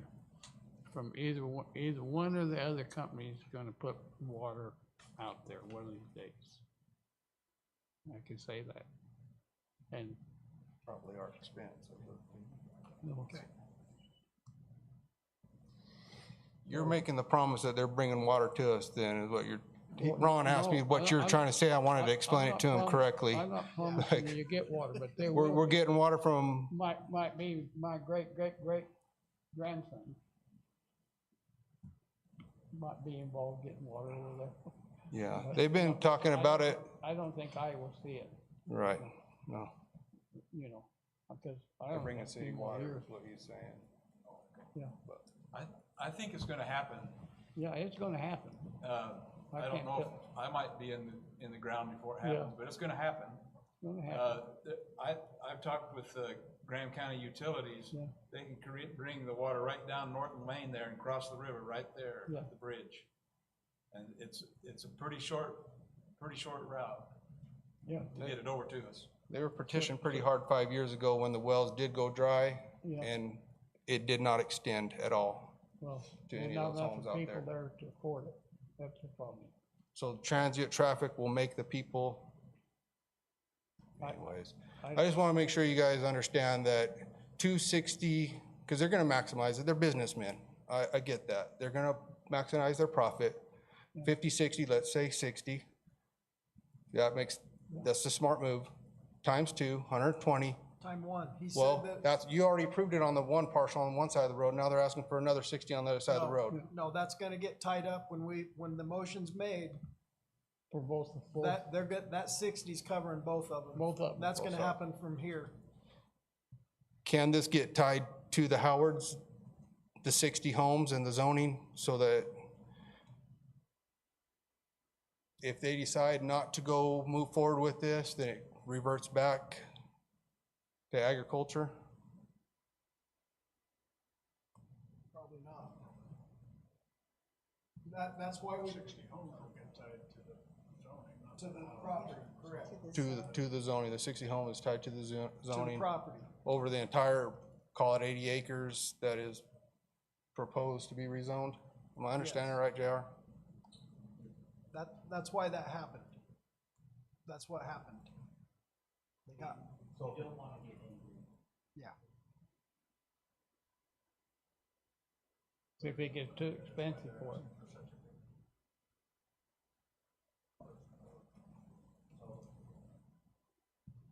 Okay, let's, So if it does get sold, it has to come back to the board. Right, if someone else wanted to extend it. Yes. That, Yeah. well, if the board will do it that way, if, you know, when they, if this got final approval, the board the supervisors. supervisors, if they stipulated that, then that's what would happen. We hope they do.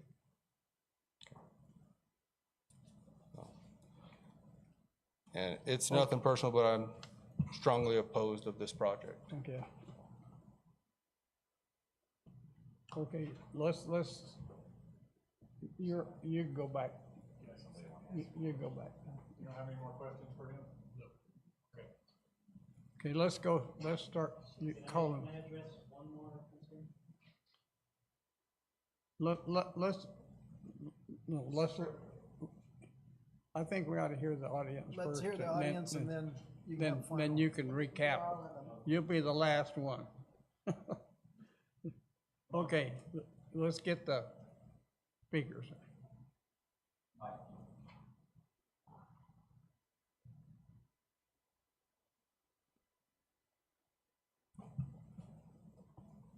My name is Mike Bingham. We live at 3747 North Marble Lane. I heard mention, and I didn't catch it exactly, I don't know who I need to address here, but with the floodway, that's going to have to be gone through the state. Am I correct there? The state has to come through, they'll have to do their survey, and the state will have to decide whether or not the septics are okay to go into that area. Am I correct there? Let's let him. We'll let the engineer answer that. I'm not sure whether it goes to the state. I don't think so.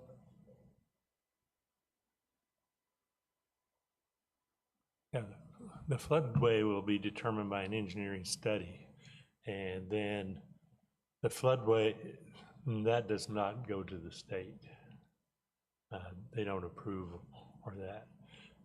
What would go to the state is if they get sufficient number of units that have a discharge that is large enough to be regulated by the state, but the county does not regulate that size of septic discharge, then it would go to the state for review, but not until that point. So, do you know what the number is? How much discharge that has to be? I think it's, I'm not positive, but I think it's around 3,000 gallons A month, year, a day. a day? All right, that's all I got. A lot of water.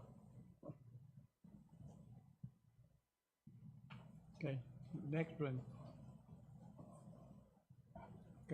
We got any more?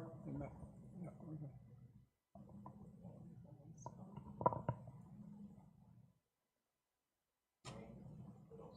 Do you get two? I was up here with Ron, we shared $5 ground. Oh, we got some back over there. I will make it quick. We've addressed a lot of the utilities. There is still a major concern of the road with that curve coming over the bridge, and that you guys have not addressed that at all. Are they gonna be required to put in a turn lane to help some of this traffic move off? Not knowing where it's gonna go, it may not get kicked out on Ray Lane, but if it does, it needs to be widened with turn lanes. That's part of the traffic study they'll have to do. Yeah. And then if they end up kicking it onto Marble Lane, are they gonna pave our road? Okay. That's the traffic Traffic. study that the engineer was talking about. And they'll do that. Okay.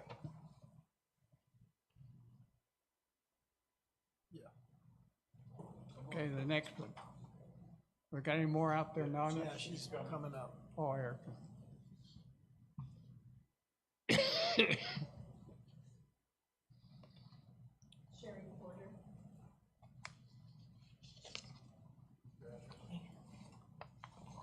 I'm Sherry Porter, and I live at 4677 North Watson Lane. And we are here in support of those who those residential areas that are around this land that's being talked about. And also, it was proposed, and there was a sign posted that this would, same thing would happen over near our area by Watson Lane. And they withdrew that so far. But I see it going on and on and on, having one plot and another plot and another plot and another plot, and we're out there rurally for a reason. I do have a couple questions, some of it's been covered. How many wells will have to be drilled to cover these 60 units? That's one question. The septic we're really, really worried about. I also have talked to people that have been out there for years and years, and their wells have run dry before. So that's something that really needs to be looked at. That's our only water. If they go dry, we have to leave. And that's just not right. We only saw one sign posted out there for this hearing on one of the corners. We can see two for these two different things. And my other question is, how many RVs are we talking about per acre? We've got about 80 acres here, so we'd like to know that. And what amazes us is the floods. When that river floods, it's going to come up to those areas, and they know it. And I think that puts people in jeopardy. It could put people in jeopardy that would come to help get those RVs out. It's just not a good thing. And we just see that it will just go and go and go till we have 15 RV parks out there. Also, I do not believe for 1 second that the city's gonna put water out there. In my lifetime, and some of your lifetime, that's not gonna happen. So to stand here and say it is gonna happen, I know it is not true. That's all I have to say.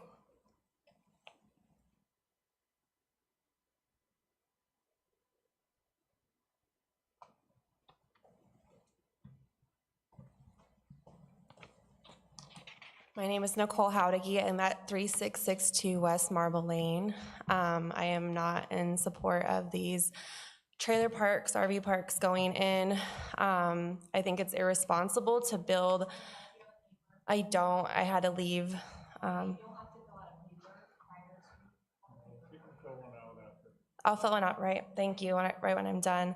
I was also thinking about the residents of these parks and how they're usually lower income, may not have vehicles to get across the bridge, and there's gonna be a lot of foot traffic and bicycles trying to go into town. I think somewhere closer to town and not across the river would be a safer and better place for this housing to be erected. And that's the comments that I wanted to say.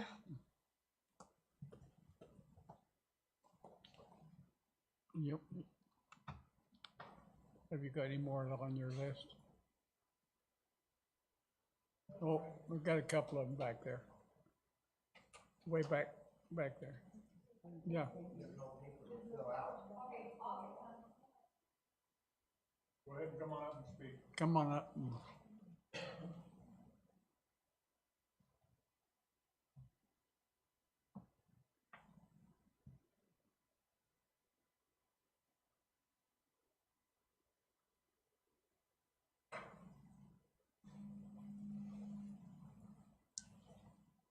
My name is Sharon O'Bannon. I know. Get my over name by is, the speaker there. Yes, my name is Sharon O'Bannon, and I know a lot of you here, and I know I'm going to probably have some people who are going to be very upset at what I'm going to say.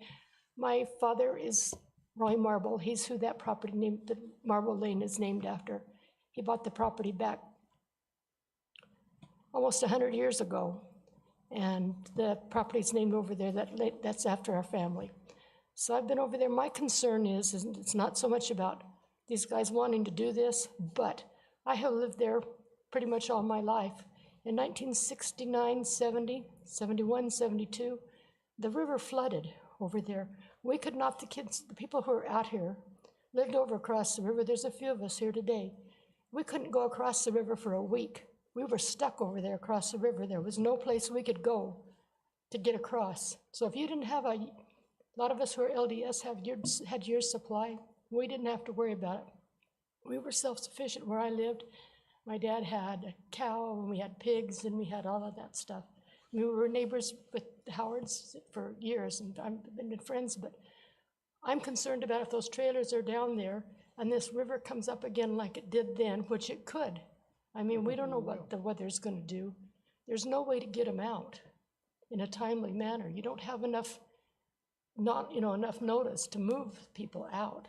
That's one of my concerns there. But it's, I don't have any, issues about someplace else but there. And my road where I am at, it starts up at the top off the Safford Bryce Road, from there all the way down to where the Howard's property is, and then Howard's own the rest down below. But it's just not feasible for that many, to be there, I don't think. And in the past few years, we've had issues where our well has gone dry. And it's pretty dang expensive if you don't have the money to do and the funds that you need to get a new well put in there. There's no other place you're gonna get water. Now, there is water that comes from Safford across down to, if you know where CTI's at. There's a water line that goes to there. The only reason it goes there is because my family that I'm related to, actually, where it goes up onto Hillcrest, purchased that and put that line in all that way down there. And so that's why there's nothing that's continued further down, because it was all bought by family for that. And so, I mean, there's other things we probably need to look into, but I'm definitely, for one, not supportive of it. Okay, so it's just, but my thing is, some of these people who are gonna go into these places, you don't know, it was pretty nasty back then as a kid, I'm gonna tell you. It's pretty damn scary when you see this wall of water come down your road. And Marble Lane, where I am at, again, it's all dirt, and it's not well maintained. The county does come in once in a great while and take and, grade it, but over most of the time, and the roads are narrow,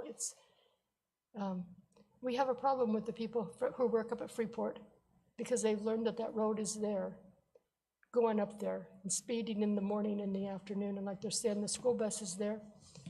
There's issues over there that need to be addressed that more people will have to deal with. Any questions? Got any questions for anybody? You guys got any questions? Okay, thank you. Mm-hmm.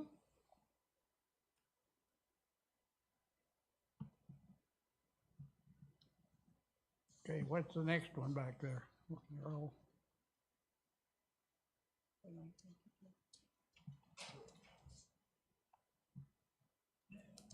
Anybody that wants to talk, raise their hand.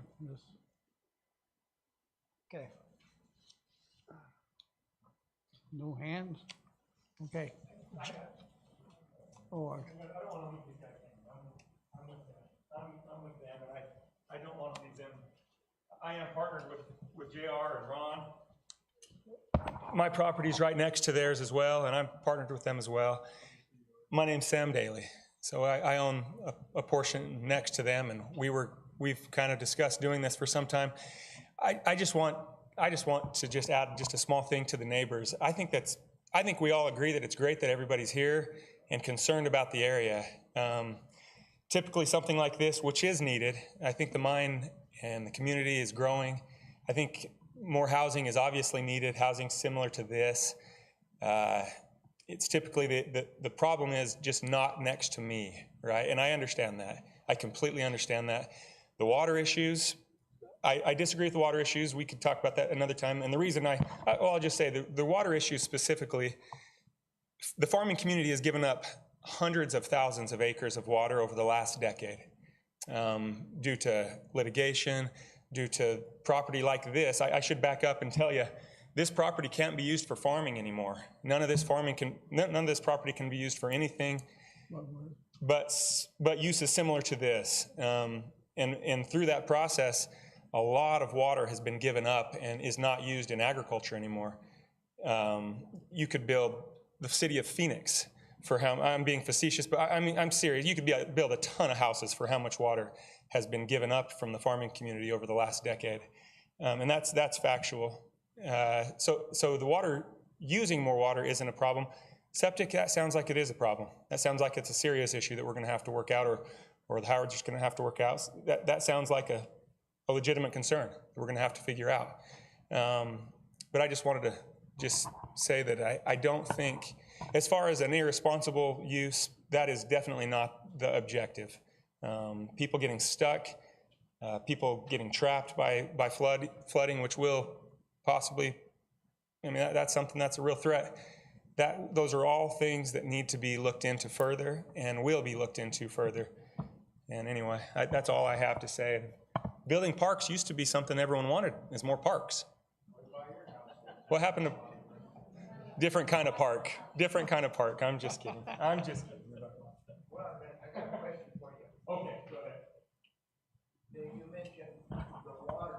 Yeah. That you're not using the water for the farm anymore, but 3/4 of this property that you're using for these RV parks never has had farmland on it. It's all been, it's just been cleared in the past 10 years. Never been farmed. You want to research? Go ahead.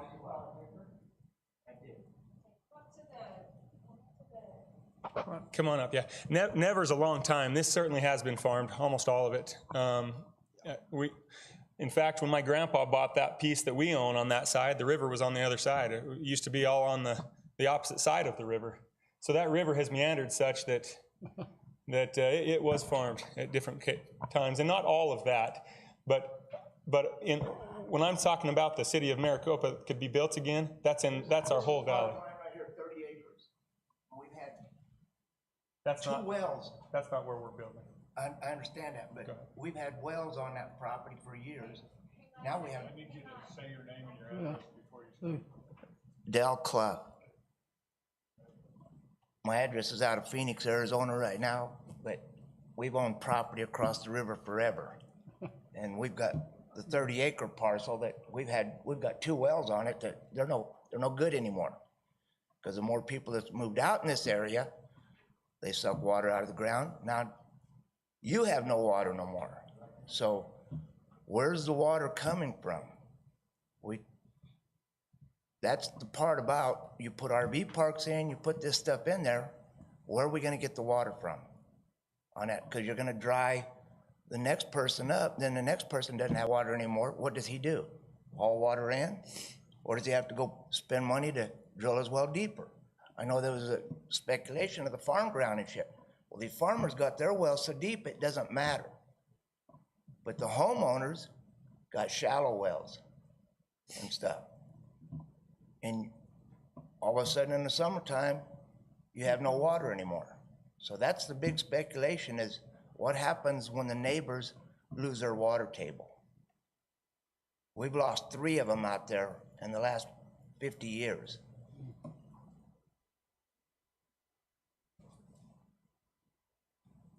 I have no more. You got any questions? Anybody got any questions about it? Okay, thank you. I agree with your water.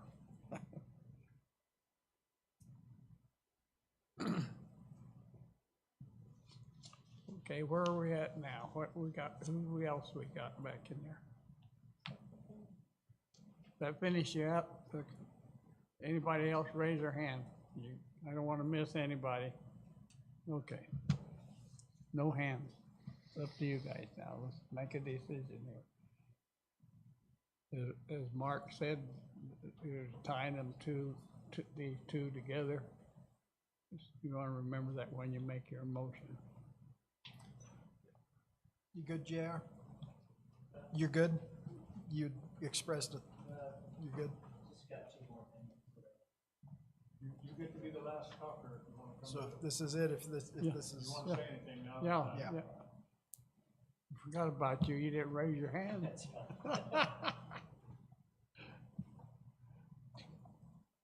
There were a couple of concerns about dust that might be stirred up. We're developing the area and we have that in mind, so we will take care of that. And also I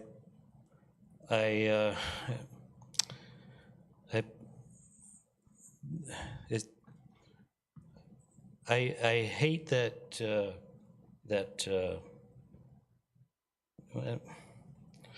I think that we'll be able to control who goes in and out of these areas. At least we'll do our best to keep the people that will use this area to be to our liking. And they are people that are gonna have good paying jobs, and they just need a temporary place to do their job. So we're providing a service for that, and I think that that we can have some control over keeping it from being an eyesore. That word was used. I think that we can do a good job of keeping it looking nice. I'm concerned about that too. I don't want an eyesore. So those are the only two things that I wanted to address.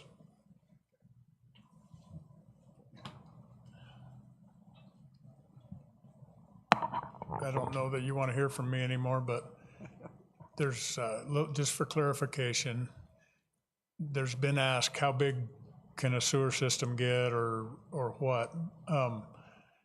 There have been 2 RV parks two zonings allowed through this commission for RV parks, neither of which have been built because the cost of building them is expensive. But both of those have gone through engineering and have both quit at about between 26 and 30 spaces. That's where they find that they're getting into the realm of having to go to ADEQ for their approvals, and they don't want to get that big. So it's possible that the Howards could do that amount, maybe 26 to 30 on one parcel and 26 to 30 on the other parcel, and stay out of ADEQ's grip. But that's just for clarification, and that's just where other people have found the threshold to be. There was one other thing I was going to say, but I forgot what it was, so I'll shut up. Okay. Let's Okay, make the motion. I'll make the motion, similar to the one I made on the previous item, tying the total units between the two to no more than 60.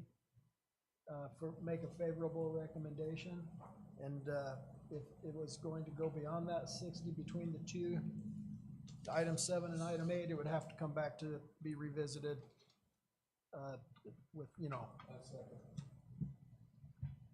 Okay. Any more discussion, anybody? Okay.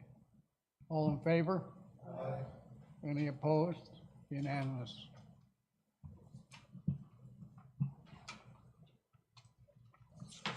Okay, I'm on the back page now.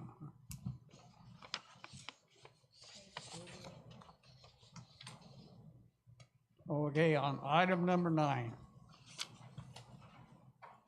The REZ number Z879-23 and APM number 105-48-01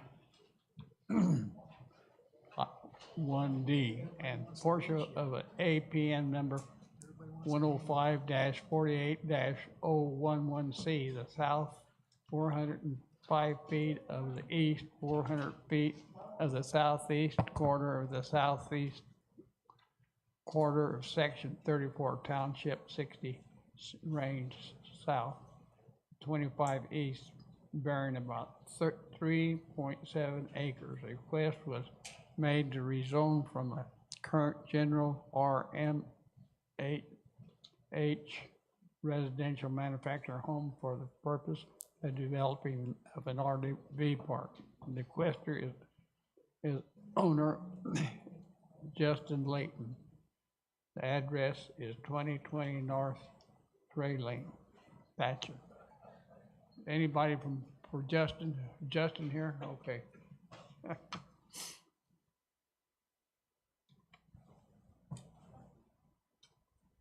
Nobody likes me. Everybody left. I'm Justin Layton, 3019 West First Street. I'm looking at doing an RV park just south of, on Ray Lane, just south of the Thatcher City Sewer Treatment Plant. We're looking at the parcel, expanding the parcel as it is right now, grow it to about 3.7 acres. It'll have 35 slots. The slots, it would have ingress and egress both from Ray Lane. Ideally, the way it's drawn up, these are the imaginations, but the way it's drawn up, we would have a small building in the corner that would have some laundry services, maybe a vending machine or something, a TV in there. The slots would have a cement pad that they were able to park, not a permanent park, but park the RV on, and then a spot right next to that, adjacent to it, to park a vehicle. It's the minimum lot sizes that the zoning requires that we've come up with. Pretty straightforward. Any questions? Is it, what's your water source? And Thank what's you. Your septic or sewer situation? Thank you. Town of Thatcher has done a survey and determined that I can tap into the city sewer. So I'll just come right into the city sewer. And same with, I've talked to the city of Safford. The meter that I have servicing that property right now is all the way up at the corner of First and Ray. That's where the meter is, and then I have a line that runs down. There's a mobile home that I rent down there on the property right now. And so the meter's all the way up top, but City of Safford had said they don't have any problem. If I keep that meter, I would be required to install a larger meter, but then if I just kept it where it's at, I would run the pipe down, a larger pipe to the area. If, because of the next thing that's gonna come up, if I do some other development and they did the work, then I would pay for them and they would move the meter, add an additional meter. But for this specific one, if we did it as it is right now, it's on city water and town sewer. You're just above the sewer. Yeah, just south of the sewer, about a quarter mile. What's your warehouse? So that'd be on the next application. The warehouse? Yeah, that's on the next application. Because it's on Okay, have we got anybody in the audience here wants to talk on this one? Okay. Just for clarification, this doesn't show the actual, this shows the current parcel, but the blank space plus a few feet to the north is what the parcel's gonna look like. It's about 400 by 405 rather than an L-shaped piece. That's gonna happen, and then the next item will be that same 400 feet in width down to the bottom of the field. So. Oh, okay. Okay, you guys got any questions? Let's move.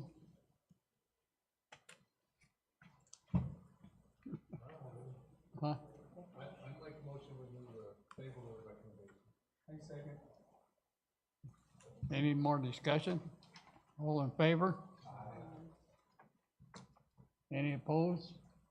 Unanimous. What's the next one? The next one is the same man, he just won't stay there. Similar. You want me to go right into it, or do you need to introduce it? Let me read it, that's Okay. the REZ number 880-23, and a portion of APM number 105-48-011C, the north 905.53 feet, plus or minus, move or more or less, of the east 400 feet to the southeast quarter of the southeast quarter of section 34 township range 6 south, range 25 east, being about 8.3 acres. A request was made to rezone from a current general land to CM commercial manufacturing for the purpose of the developing of an RV storage and warehouse. The requester is owner by Justin Layton by PO of landowner Jay Layton. The address is 2075 to 2250 North Spray Lane, Thatcher. Okay, we got that out of the way. I've only read a million of them down. You're doing good. So this, the remaining portion, if you just took that, where the little notch is cut out of the field, and you took that line and cut out that whole section along Ray Lane from north to south, the top portion being what we just discussed, or the south portion being what we just discussed, the RV park. The remaining portion, I'd like to rezone to commercial so that in the middle of that, put in a couple of rows of RV shade storage, just something where they can park, someone can park a boat or park an RV, a mobile, not a mobile home, but a travel trailer it's just park because they don't have room at their house.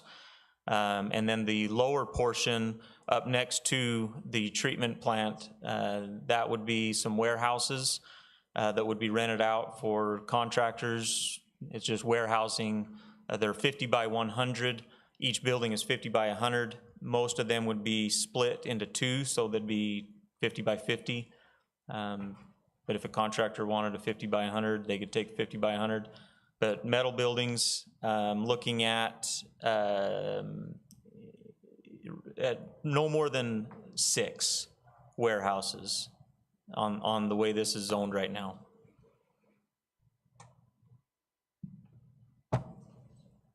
Got anybody from the audience want to speak on it? Okay, a few guys.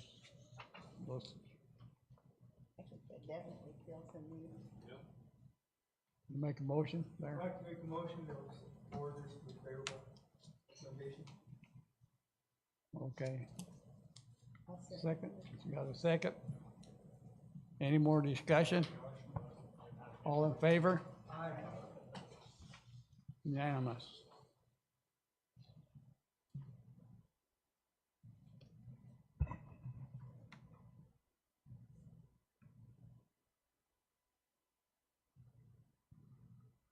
Okay, I get it. Number 11, I forgot to mark it.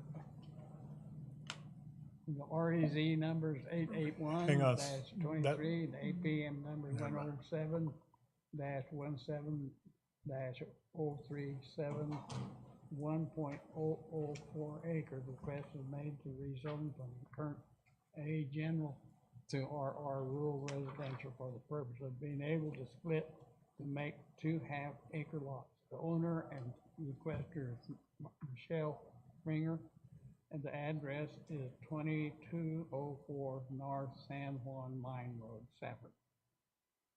Are they there? Anybody here? Okay, that's him.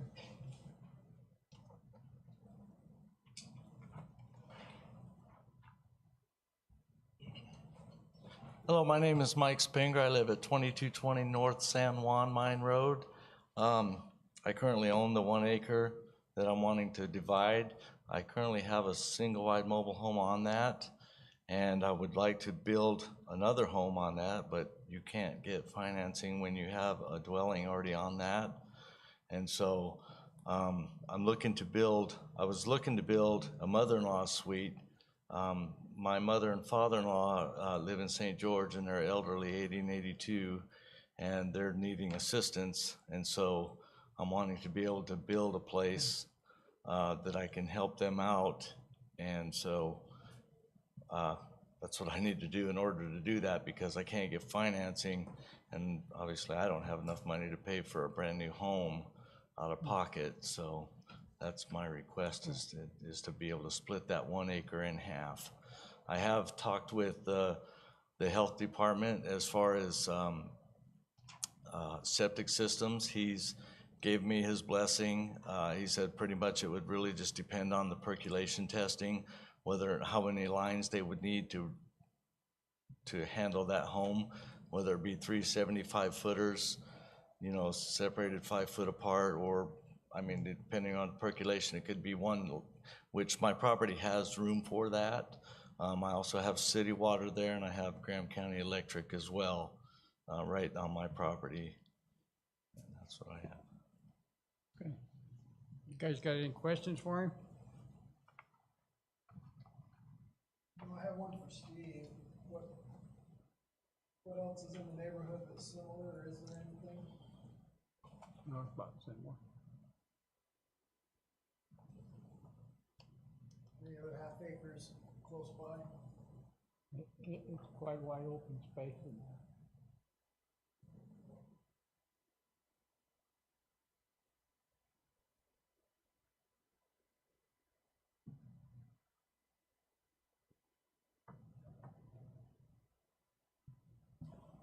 The purple is less than an acre, all of that's in purple. The yellow is a use permit, and the green is a mine or a gravel pit. So there's not anything right up against him, but he has, I believe, state land or BLM land to the north of him, so there won't ever be anybody up there.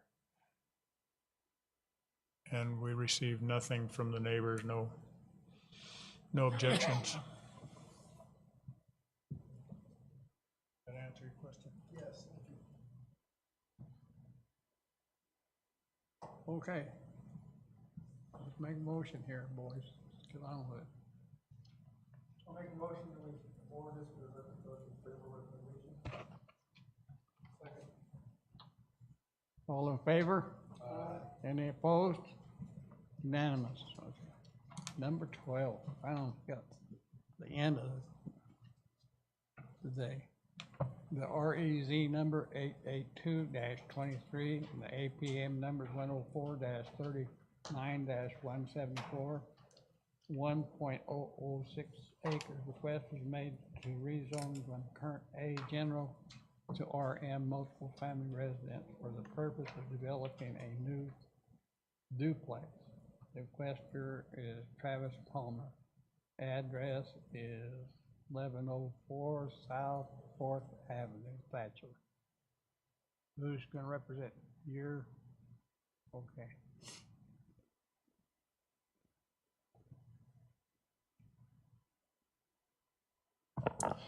My name is Evelyn Palmer. My husband and I are hoping to get our parcel rezoned in order to accommodate building to a beautiful new duplex. My husband is the owner of Elements Construction here locally. He is currently building the brand new home on the lot in front of the parcel in question. It's already apparent that bringing well-designed new construction to the neighborhood is bringing new life to the area and overall adding to the community. My husband and I plan to personally live on one side of the duplex.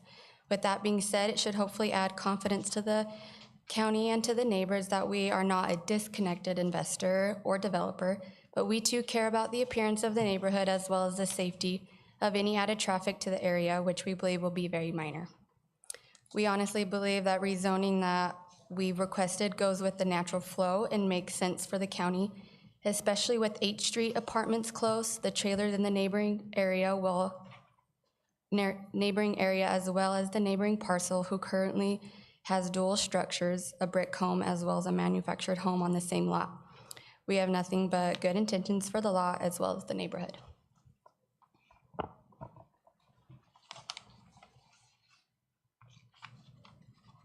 Got any questions from the audience? Okay.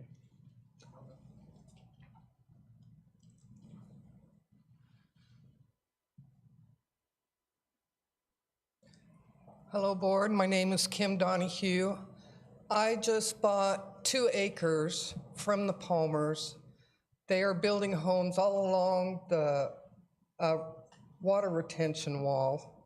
I have a lot of serious structural problems because of water that has leaked through this retaining wall. But my question is to the Palmers, you say that you're going to live there. Are your intentions long-term? As of right now? Okay. Correct.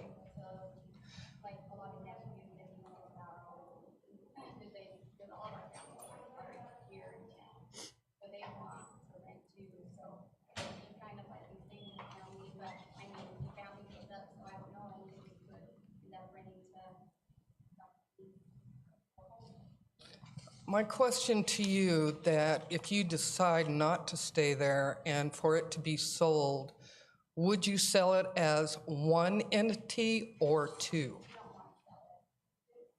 Well, that doesn't mean that it's not gonna happen eventually. Okay, I did research on it. In some places they can, whatever the laws here. But, okay, so then you're saying that a duplex has to be sold as one entity. Okay, that was my question, because if it split into two, there's problems when it comes to repairs. And we've had some undesirables in the neighborhood, and they're gone right now, and we're kind of have a peaceful moment. So I just wanted to see where you guys were gonna go with that.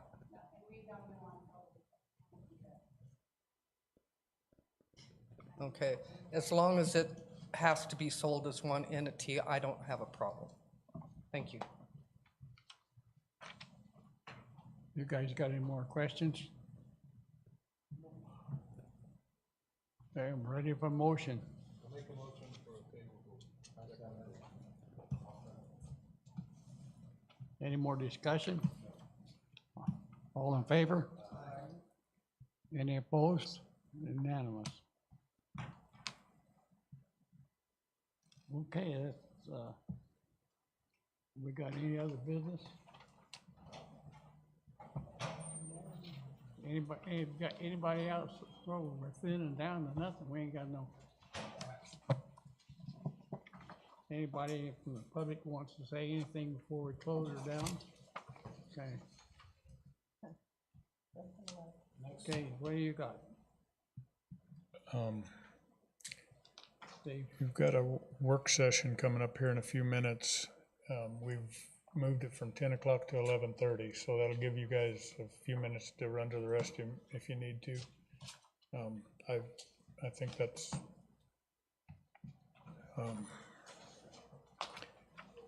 it's been so long since anything you guys did went to the board. I don't think I even know what has happened, what did go. But our next item is this work session with the board in 10 minutes. Nothing to set up for next week? No, nothing. No, we do have 2 new items that came in after the deadline, so your following meeting will. I wonder if you guys learned anything today. Well, I learned that evidently we're not very nice people if we own an RV. Yeah. I asked him, I says, do you have an RV? And he says, no, so do I. Well, I wanted to point out some things about what went on today. Do we need to adjourn the meeting? Yes. No, we haven't adjourned the meeting yet. Okay. The public can hear me. The roads. This is what we got all over the county. You know, it seemed like we get more and more of these here road problems and stuff, where they go out and they build these 5 houses, and then they don't get a designated road good and stuff. And there's no way in our county that we can stop it. That's the way it's designed, and so, but we need to figure out some way that if they put 5 acre, use a 5 acre plot, that they have to have a county designated road and up to county specifications. Cause we're just getting it, they gotta be wide enough up to the county specifications. Cause we run into this all the When time. I lived in Mojave County, they had a spec because guys were building farther and farther out on dirt roads, and they have a PM dust requirement. Yeah. And they required them to pave the road to the nearest county paved road. And that took care of everybody building out in the middle of nowhere because nobody wanted to fix the road. That's what I'm saying. But that's the supervisors will have to. Yeah, but I'm just trying to point out. Oh, yeah, This that's a is problem. what we got. We got a problem here. It'll become more and more. And we, you know, you don't want, somebody's got some land out here, that's all they got, and they want to sell some of it, and they want to develop it. So we just don't, you know, you want to property ownership deal. So that's what I was pointing out, is what we're getting into deeper and deeper. So if there's nothing else, the meeting's closed. Yeah, yeah. So, how long do you think this will go? This was more than I thought I was biting off this morning. Dustin is taking the work session on, so The water can keep rolling. A long time. There's Dustin. Okay.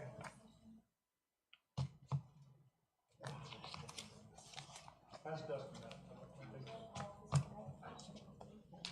Yeah, we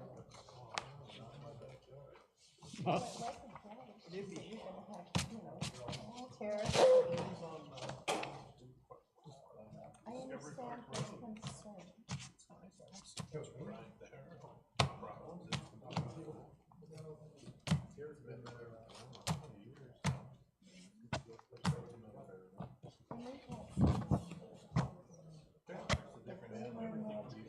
We were non-RV parks. Parks are actually way up above because they locally, and they cause trouble, nobody puts up with it in an RV park. Yeah, they move them out. Well, like Joe Akers put in the Thunderbird, and they had some awesome requirements. Yeah. And when he left, Because when RV parks get a bad rap, they get on that. Nobody else knows. Okay, we're gonna move over there. Get him sharp.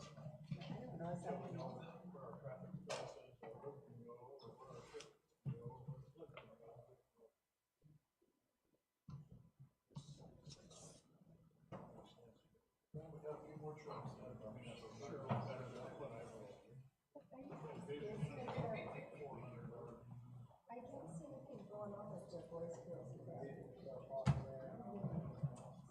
must be when I took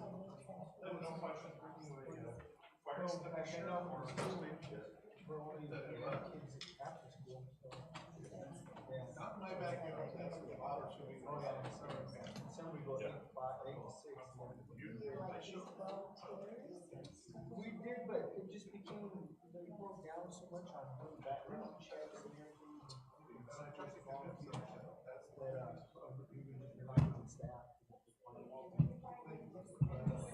Yeah, and this, I'm actually moving to water. I'm giving the shop in the city. So, Isn't that a job? no, it used to be in the So, my review might look at something. I'm tired, man.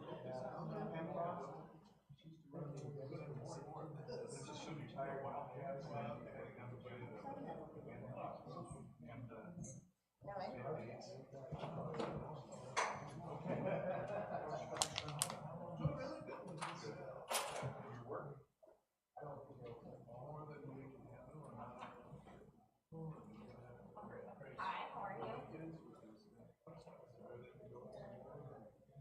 I saw that. The other half of that transition was part of that marker. So, you know, that's another problem. I have so many down the road problems, I don't even know how. And I just saw, my son saw something.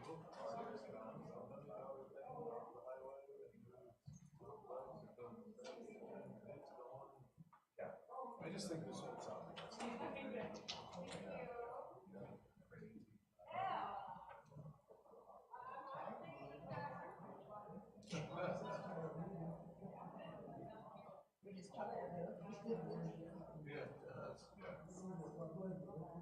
Then when you get the awards,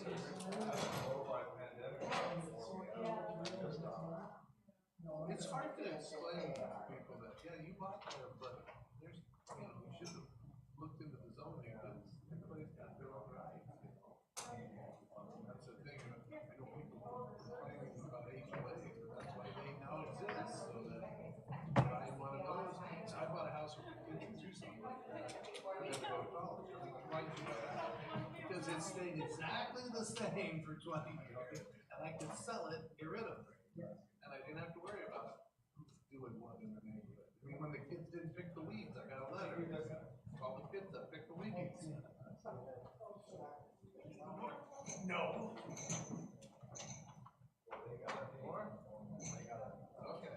Don't get too close.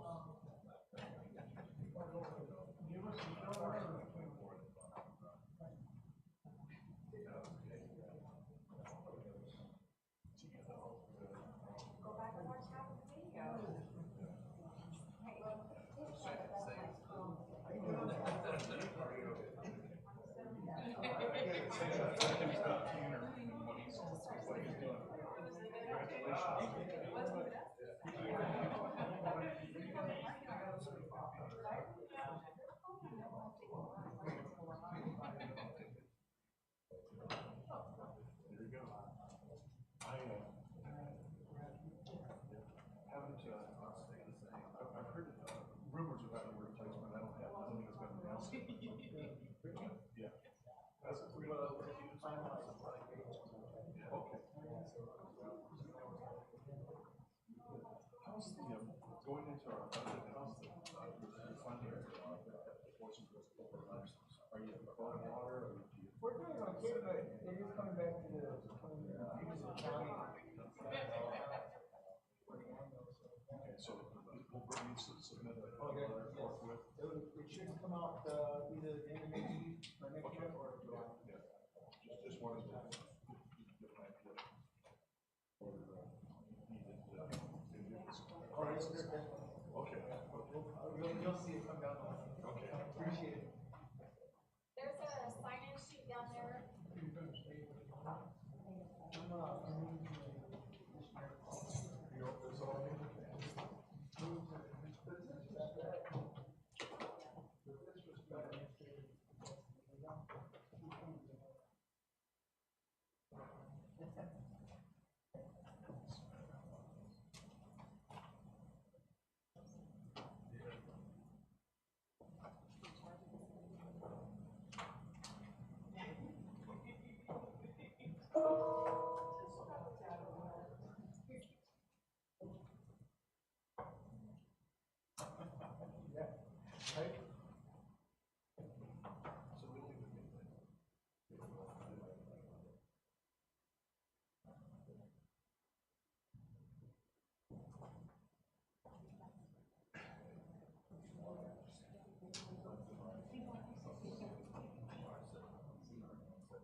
Since this is a work session, I don't know if we're, I guess it's a PC work session, so everyone,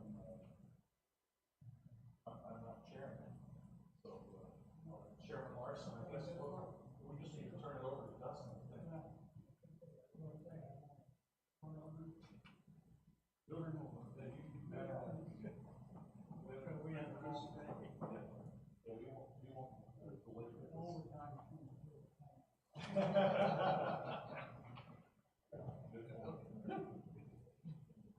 All right, thank you for this joint work session. starting at 34. And what we have since last time we met, we took the ideas and suggestions that came from the last joint meeting, and we've been working with the board, with our county attorney, and putting those all together. You'll find as we go through this, everything looks pretty familiar to what you've heard. But as we go, please feel free to interject, ask questions, comments, and we can go from there. First thing I want to do, I'm going to scroll down to Article 9, the marijuana regulations. This is the main section.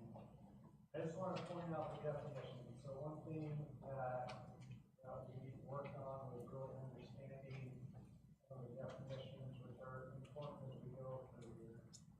And I just want to point out in these definitions, which we didn't change, but just to understand better, cultivate means to propagate, breed, and grow marijuana. So when we see cultivate in here, that's the grow of it. Balance, pretty obvious, but processing was one that we had to understand more. These definitions come from the state, so we didn't create these, but processing means to harvest, dry, cure, trim, or separate parts of the marijuana plant. Manufacturing means to compound, blend, extract, infuse, or otherwise make or prepare a marijuana product. And extraction means the process of extracting or separating resin from marijuana to produce or process any form of marijuana concentrates using water, liquid, gas, and solid material. I point that out as we start in the A zone. Can you review without the comment? There are no options. Okay. You don't want to see your comments. Correct. So the comments aren't in here. That just shows what. No, she's talking about her review comments. She had a clean version of that.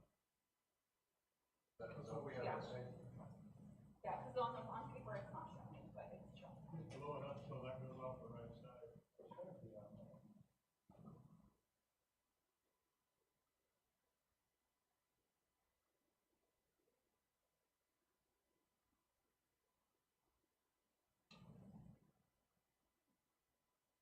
We go to simple markup, it should.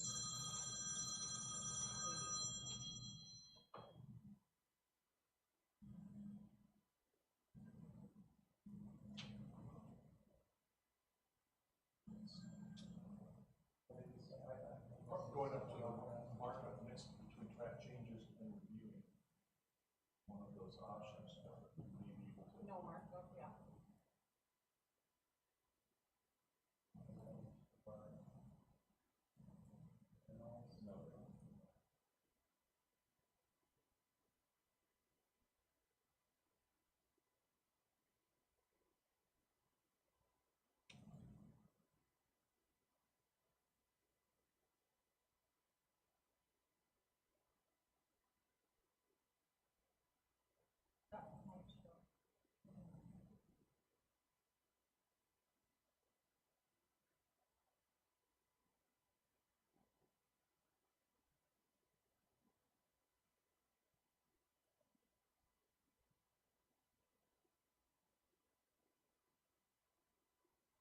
All right, so we're going to the A zone.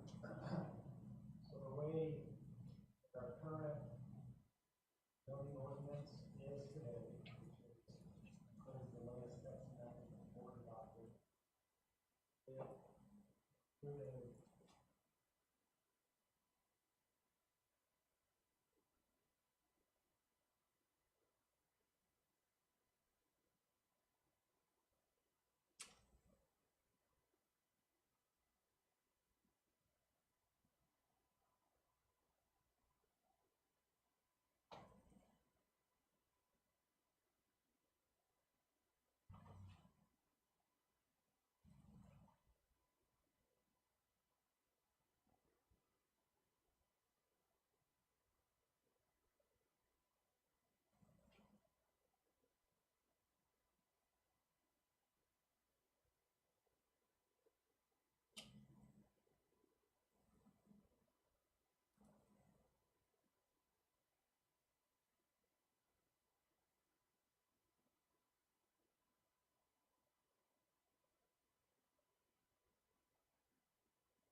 on page 1, general land use.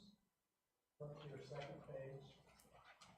That area that you see in red in the number 5, that's what was added into the text amendment from the last board meeting that the board adopted. What this does is it strikes everything in that section, which effectively allows someone to have a marijuana establishment by right as long as they are able to fulfill all of those items. That wasn't a full-on marijuana establishment, it was just process. So we struck that, and down in the conditional use is added to section 6, it says marijuana establishment that cultivates and processes marijuana in accordance with the requirements of Article 9 of this ordinance. So in the A zone, it would be allowable to have a marijuana establishment that just cultivates and processes, and processes is basically harvesting, drying, and it could be done through a conditional use. So conditional uses have to go through planning and zoning and to the board.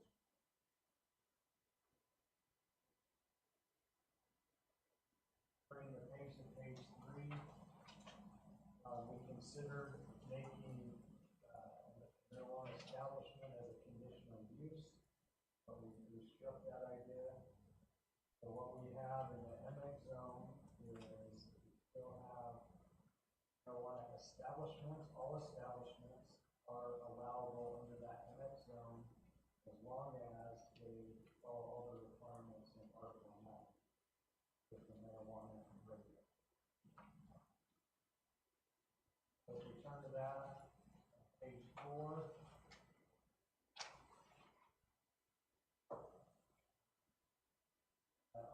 On section 9.1, the one thing we added on there was testing and analyzing of marijuana. One thing that we realized if we went through this, we did not have a good regulation for testing. We have never received up to this point an application for such a facility, but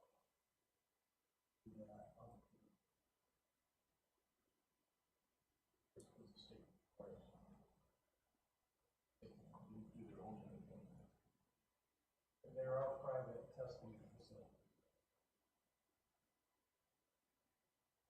On page 5, if you flip over, main change we made as far as the definitions go are the enclosed area. And you'll see as we go through here, any marijuana establishment where this proposal draft is written, the marijuana establishment would have to be in, there would be no open grow. We narrow down the enclosed area, the definition is completely enclosed. With the lot and other testings, we just honed in more on making sure that enclosed area was full.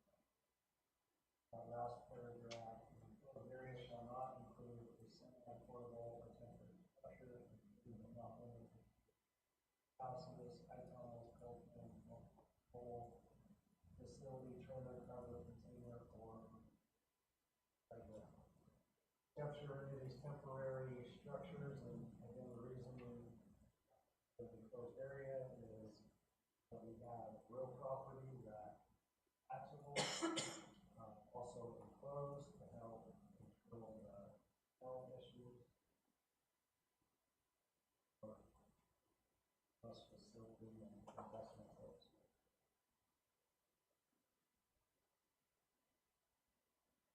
Going to page 6, nothing there. Page 7. So 9.4, this is kind of the meat of what a facility has to, the checklist the facility has to check to be able to go into the MX zone or the zone too. So number 1, the things we added there, operator, facility, and location, and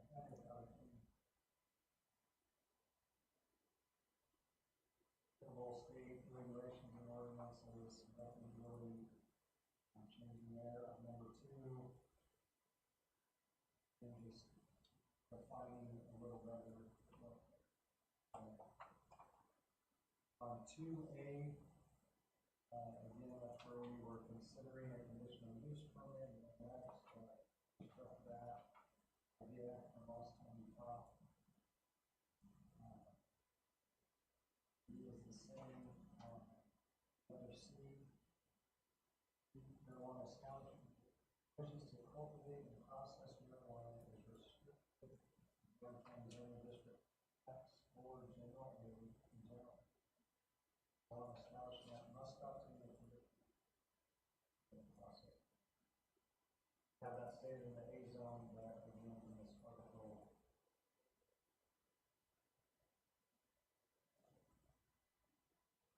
On D, the 1,000 feet from these residential zones that was established in the last text amendment. We have that kept in there. We did realize we were missing a couple residential zones. So we added those to it, so all residential zones were included in there. This does not include the A zone. That distance will be measured from the exterior wall of the enclosed marijuana facility to the zoning line boundary of the residential zone. So from the facility of the marijuana establishment to the property line of the residential zone parcel or property. On letter E, the 1,000 feet from preschool, kindergarten, elementary, school, public park, this is one that was all that in there. What is struck at the end was the way it read before, there could be outdoor marijuana grow. That was all struck. No outdoor grow. Another F.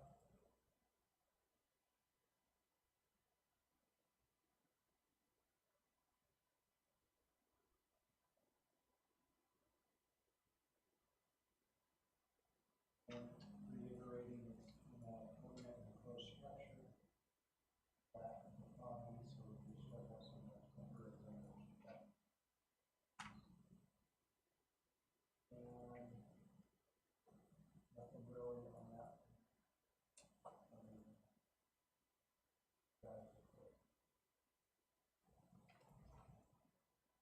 On page 9,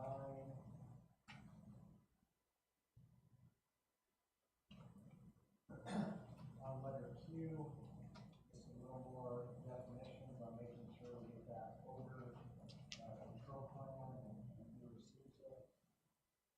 Making sure that's in place and approved by planning and zoning, the sheriff's office. We had talked about the lot coverage a lot. Lot coverage,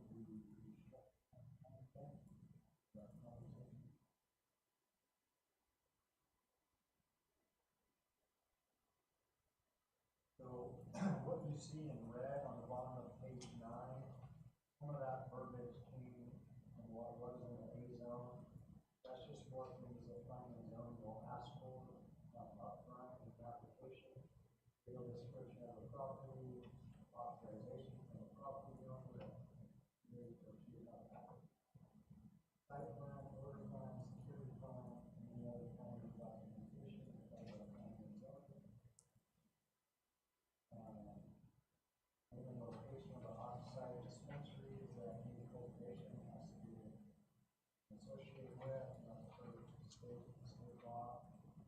A survey done by a Arizona contractor to show that they're in compliance with the distance and separation requirements that we have outlined. Then on page 10, section 9.5, this is where our county attorney did a lot of work to fit some other ordinances where we really didn't have anything in terms of marijuana testing facilities. I won't read all this, but you'll see it's in line with what we're requiring for all the other facilities. As far as for separation, what zoning, if you don't go in the annex zone.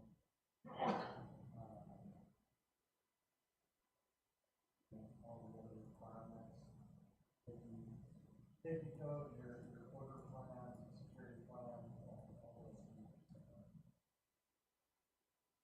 Is there a distinction between in-house quality control that owners would have versus a commercial retail testing facility? I mean, would this allow people doing their own quality control?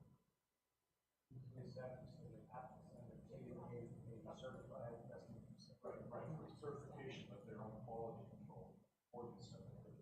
Well, they would be subject to the same conditions they were for just having the establishments. And also, I don't, I mean, I'll think about that more and get back with you, but, it would, essentially, if they have an establishment, you know, growing, they would be subject to the same, almost the same conditions.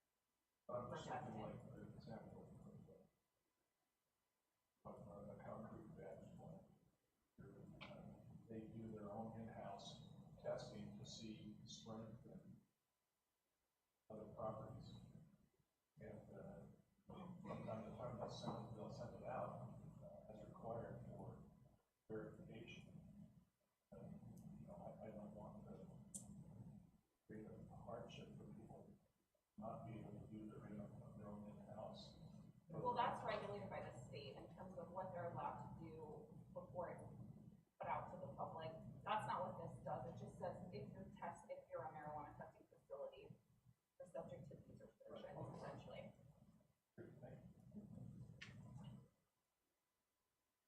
So moving on to page 12.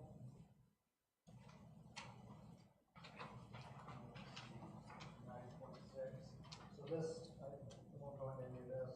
Nothing really changes on this. This is for individuals that are growing on their own property. They can only have up to 6 marijuana plants up to 21. We really haven't talked a lot about this. We just do it and put this up a little bit. Started a conversation. On page 13, one thing that the board wanted us to hone in on was the violations and enforcement. So on violations, is a violation of this ordinance for any person or company sell, cultivate, process, manufacture, test, analyze, and transport products that the person fails to meet all the requirements or fails to privacy of law, government rule, and accountability. There's a violation of this ordinance for the person or company from provide false information, including documentation, data planning and zoning, marijuana establishment, or testing facility. Violation of this ordinance for the person or company fail to provide a written order plan or security plan, housing department, sheriff's department, operations, marijuana establishment. Violation of this ordinance for the person or company fail to provide a written order plan.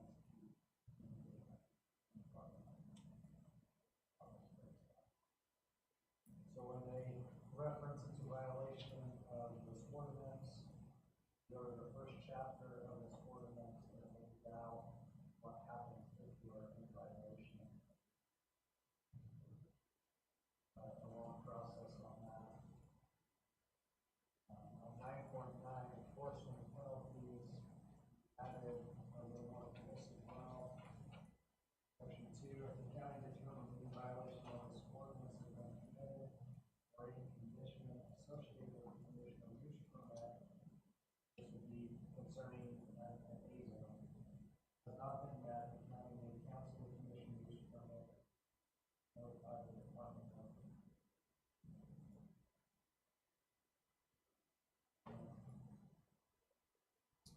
Also, marijuana establishment or testing facility non-compliant.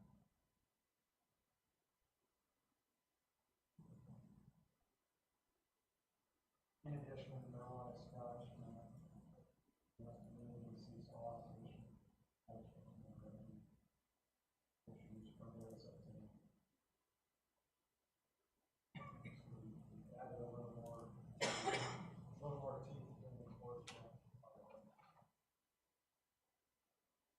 Again, not a lot of changes from our last meeting. I think we took most of what we heard and were able to apply apply to this, and that's where we're at with this draft at this point.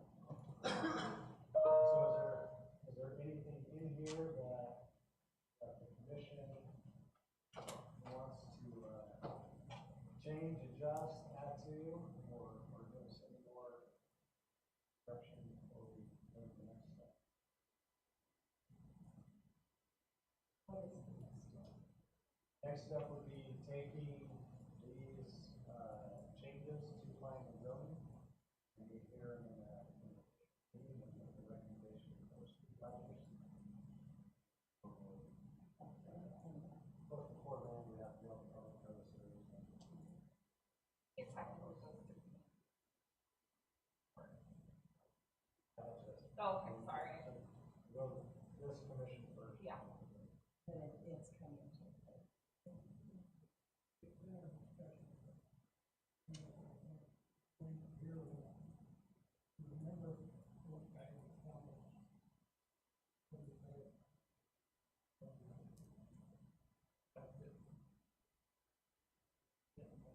Where does that, what are we gonna do?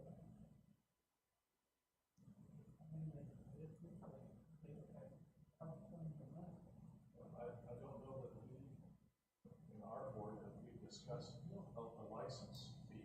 Yeah. But you discussed it. Yeah.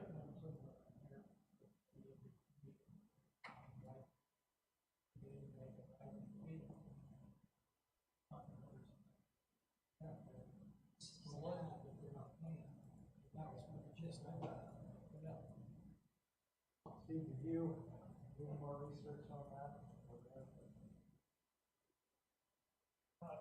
Not with good answers.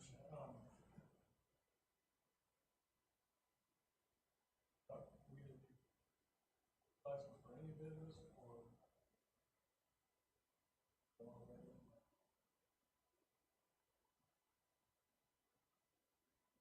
Guess we can single them out, but it didn't have. This is coming from. Well, they all want to say, bill us, send it, we want to see money. Yeah. I think the price of this has come down so much that I'm figuring it out. I'm not gonna go that far, but we come up with a maybe total cost. What we need to do is find out.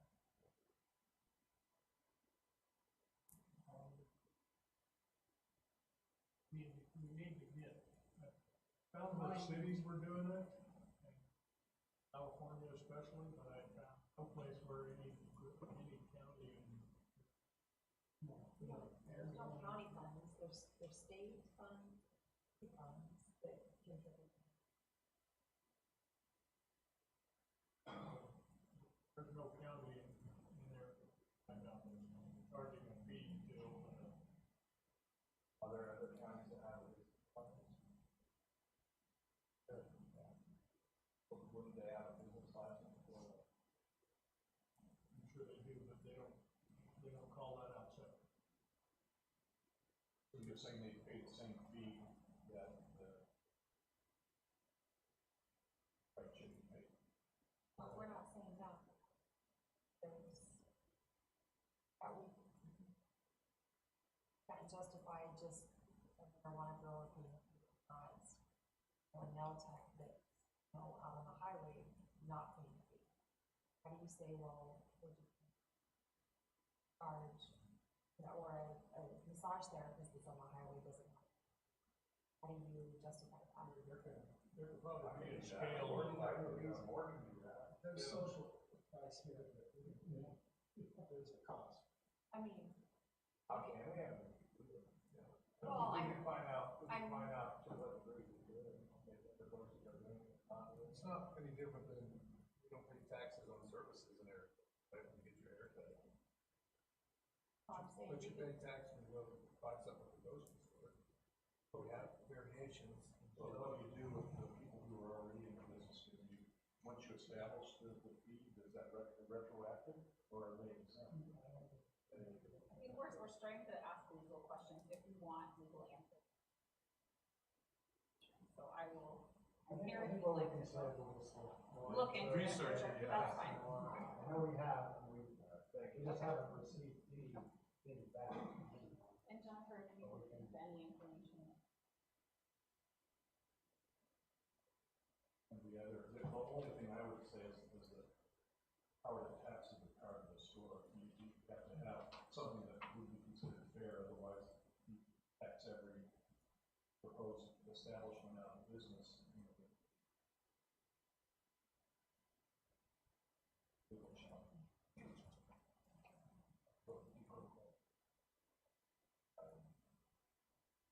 So, this, I know how this would apply to new operational location, but, how would this apply, or how would this apply when it goes into effect with that, greenhouse with no roof? I can't remember what I call it, the little one out.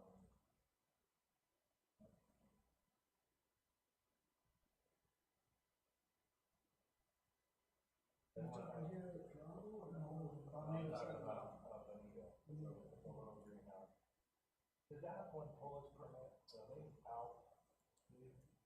Don't expect it to. Are they in the They've taken down the fencing. So, my question is, when this, you know, how does this apply?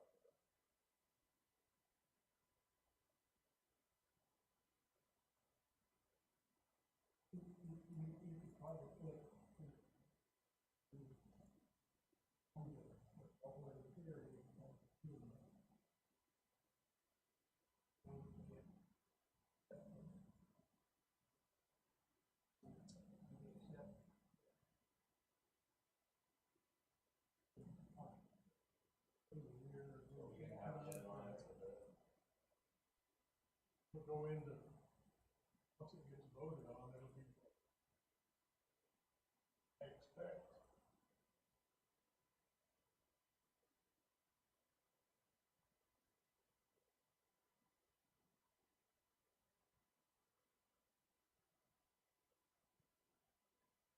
I don't know, that was our discussion, whenever their application comes in, whenever set of rules is in place, when their application comes.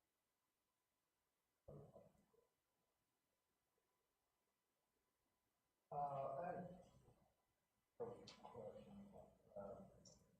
So under enclosed areas, we define that much better, and PB, real property. Battling that question of the.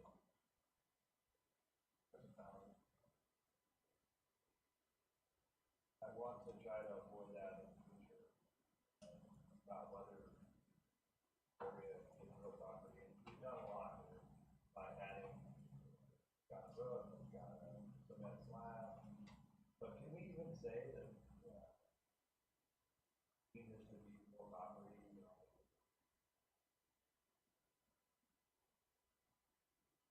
Does that help, or does it matter? Anyone that pulls a permit would then be, signing off on saying, yeah, I understand. I don't know that it necessarily matters because real property is what it is, and we're not, if we can say, let's say we can say it's real property and it doesn't really qualify under the statutory definition. I'm not saying that's the case here, but that doesn't make it real property just because we say it is, if that makes any sense. Just like it doesn't make it not real property just because we don't say it. It seems like they would have some understanding, they pulled a permit and they called it real property according to them.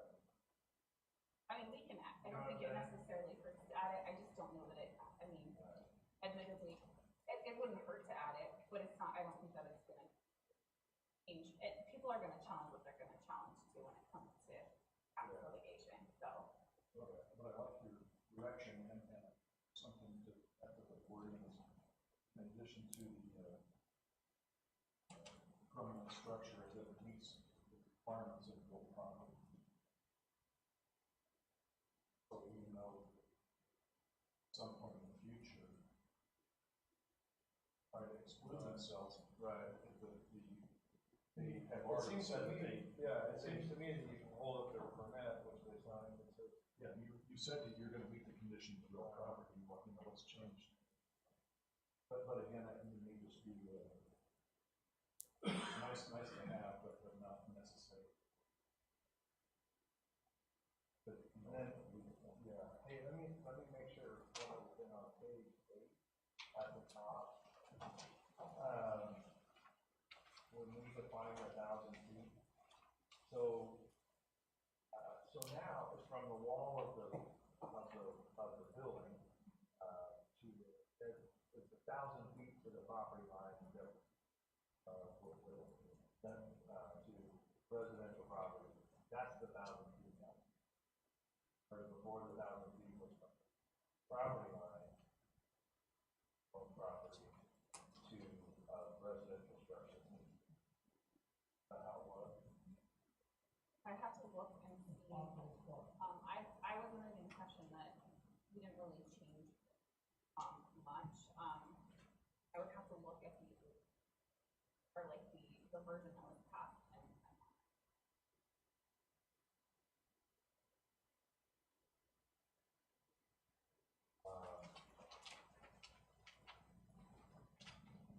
that's it. I guess I really like the position on base of 9.92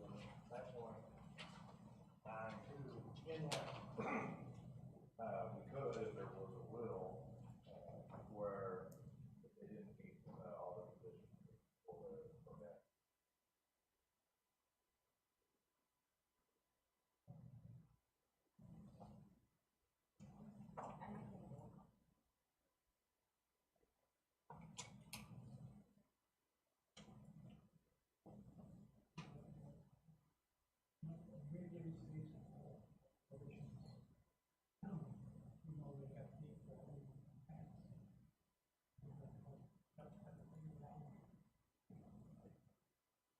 Reality of whether a board would actually do that operation of that.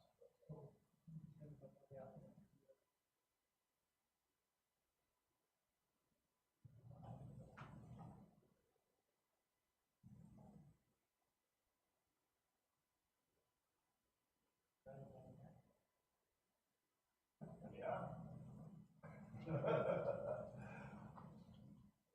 There would be. I mean, short of pulling their permit, though, there are consequences. That,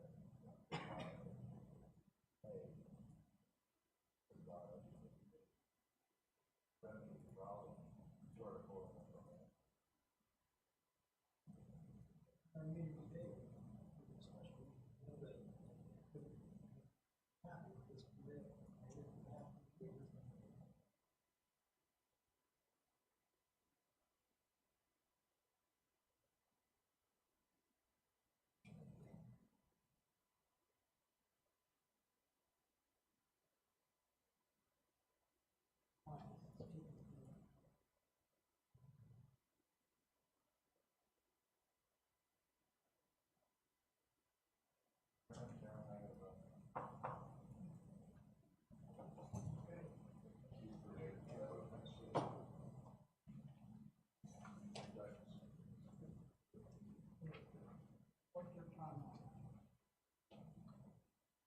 If everyone's good today, we're good to move forward with this, we'll look at online and in the paper, we have to do some work on this to get it, read how it has to read and get it formed and get it further.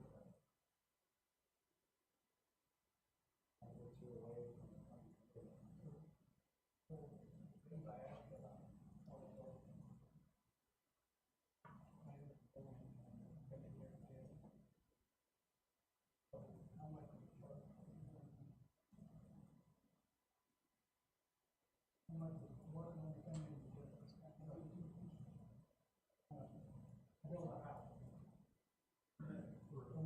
For zone change or for zoning?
started that.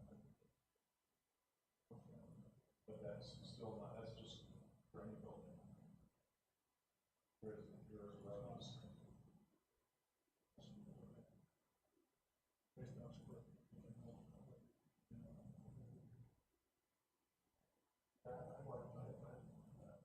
want to investigate, is there any, is it allowable, since no one is doing it, is it something that the county can do? And if yes, then we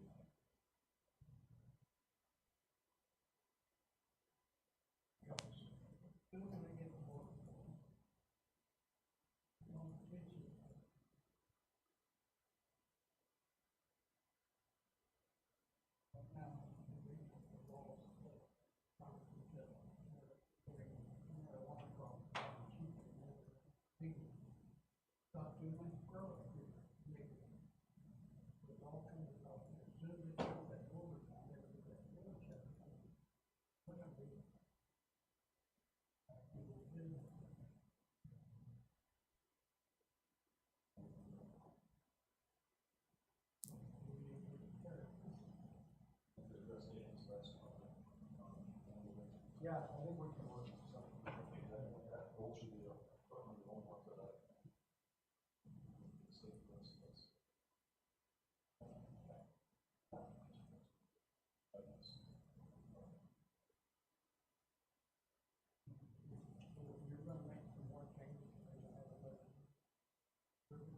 I think we have enough minimum changes where we can move forward without having to have a work session. If we do need one, we're gonna have a really short meeting next month. We need to put a work session at the back. Well, we nearly destructive. We still didn't make it to the 2 o'clock mark like we did on one of our earlier.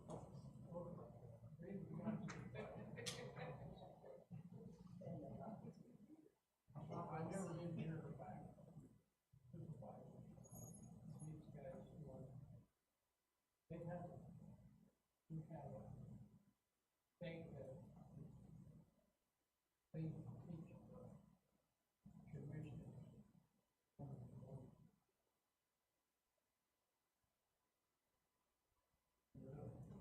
Really helped. Orientation training. Yeah. I think more like 1.5 months is gone. So much of the guy. If we have the information. For the training they have.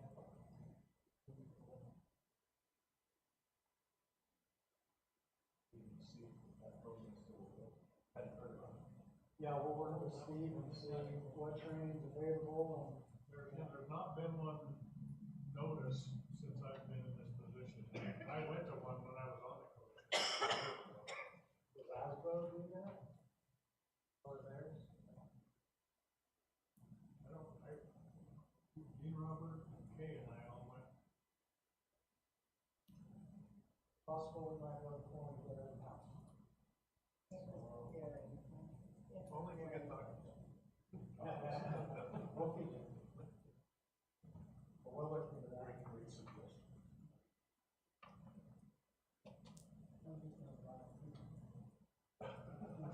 You don't find out. You're on 9 years old.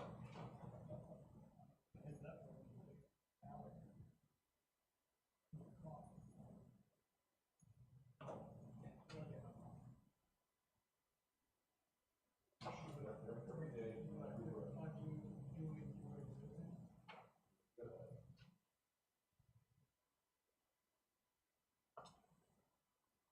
Okay, anybody else got anything to say?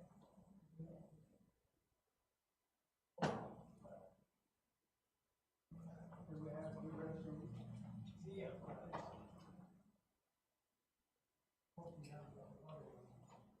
Thank you all. He said it was related to this last paragraph. What did Dan call it? Yeah, definitely have a really sure I've seen it. Oh, yeah. They need to of the marijuana and marijuana facilities, not non-compliance.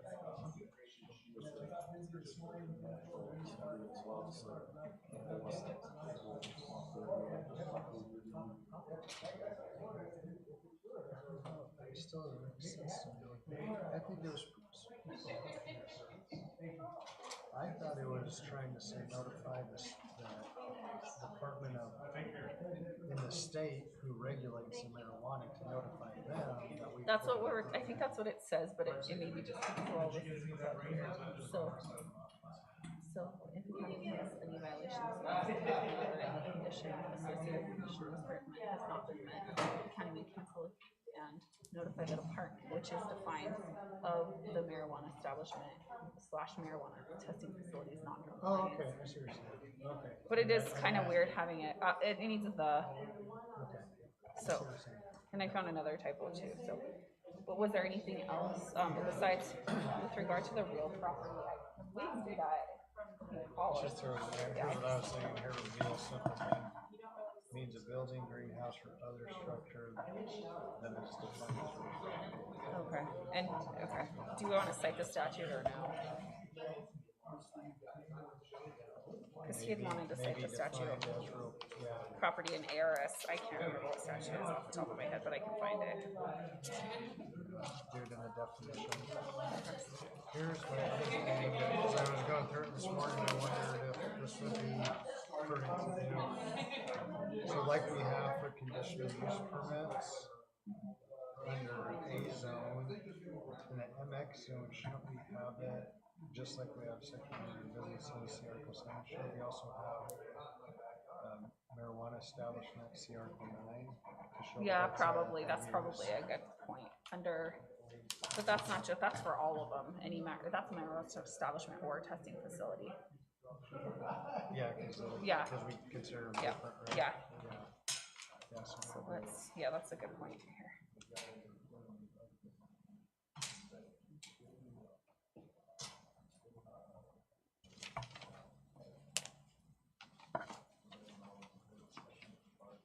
And it probably needs another proofread, but I think it's close. Yeah, I think it's really close. I think after we accept all the changes, some words. I'm sorry, this charging some exorbitant. I don't think that's a good idea. Okay, good. I think it's gonna just create more issues for us. I think we need to really find out, I don't know as much due diligence as it has. I think we need to, maybe I'll have Hannah send something through the clerks. Okay. Because the clerks usually have all the fees. Okay. Maybe send it through them and then they can tell us. If they're charging anything separately, apart from like just a use permit or a zone change or a building permit, like if it's just being treated, I can't, maybe it is. I didn't look, that was outside of the scope of what I was looking at, but it just seems to me like it would be a huge problem for us to start charging. I think within a bit, the problem is we don't do business licenses, and a lot of counties do, the bigger counties certainly do. Yeah. And that's how you regulate zoning a little better too, right? Yeah, because you can pull their business permit, right, if they don't, Have we thought about trying to start doing that at some point? We've talked about it, and it's dismissal capacity. Who does it? Yeah. You know, where does it go to, and then who regulates it? I don't know. And like in City of Safford, cities and towns, they all do it. That's, one of their biggest things. They do it through their clerk's office. That would be, we don't have a clerk's office. No. Put that on Hannah would be tough. No, especially with her doing, next year is gonna be. So it would probably be more of a planning and zoning thing, because that's more of a nexus. They don't necessarily have. You come get a business license, and that's when you verify zoning, right? Because right now, we have commercial property, and anyone, a business will be like, hey, that's commercial, that's where I'm going. And it's already zoned, so we don't have really any way of regulating, is that appropriate for that commercial zone? So they just go set up shop, especially in an existing building. Well, and especially. They'll just go in, start, in county too, where it's a little more on the outskirts of the town, you're gonna get a wide variety of things, I'm sure. Yeah. And that's the other thing. I think the reason why the county has never done it is because there's so little commercial activity outside of city and town limits. But we are getting a little more, to the fairgrounds and, there's Dollar General and Dollar General. So there's, it could be a revenue stream. I think the sentiment then and probably is now, it's probably more time than. It's than worth any it. work. But probably time to talk about it again. Because I think just having a charge for one type of business just creates issues. Unless you did it through a building permit and you went and said, this building permit is more complicated because it has a security plan, it has an odor plan, and it's more difficult, and you could put a Well, they have to nominal submit an extra fee on application. that. I mean, there could be an application. I don't know that I haven't looked into this, but because we make them submit all this, it's almost like an application, really. There could be a fee associated with it, but I just would be cognizant about what that fee looks like. If I think we're gonna get $25,000 off the application fee, great. Yeah, it's not gonna happen, no.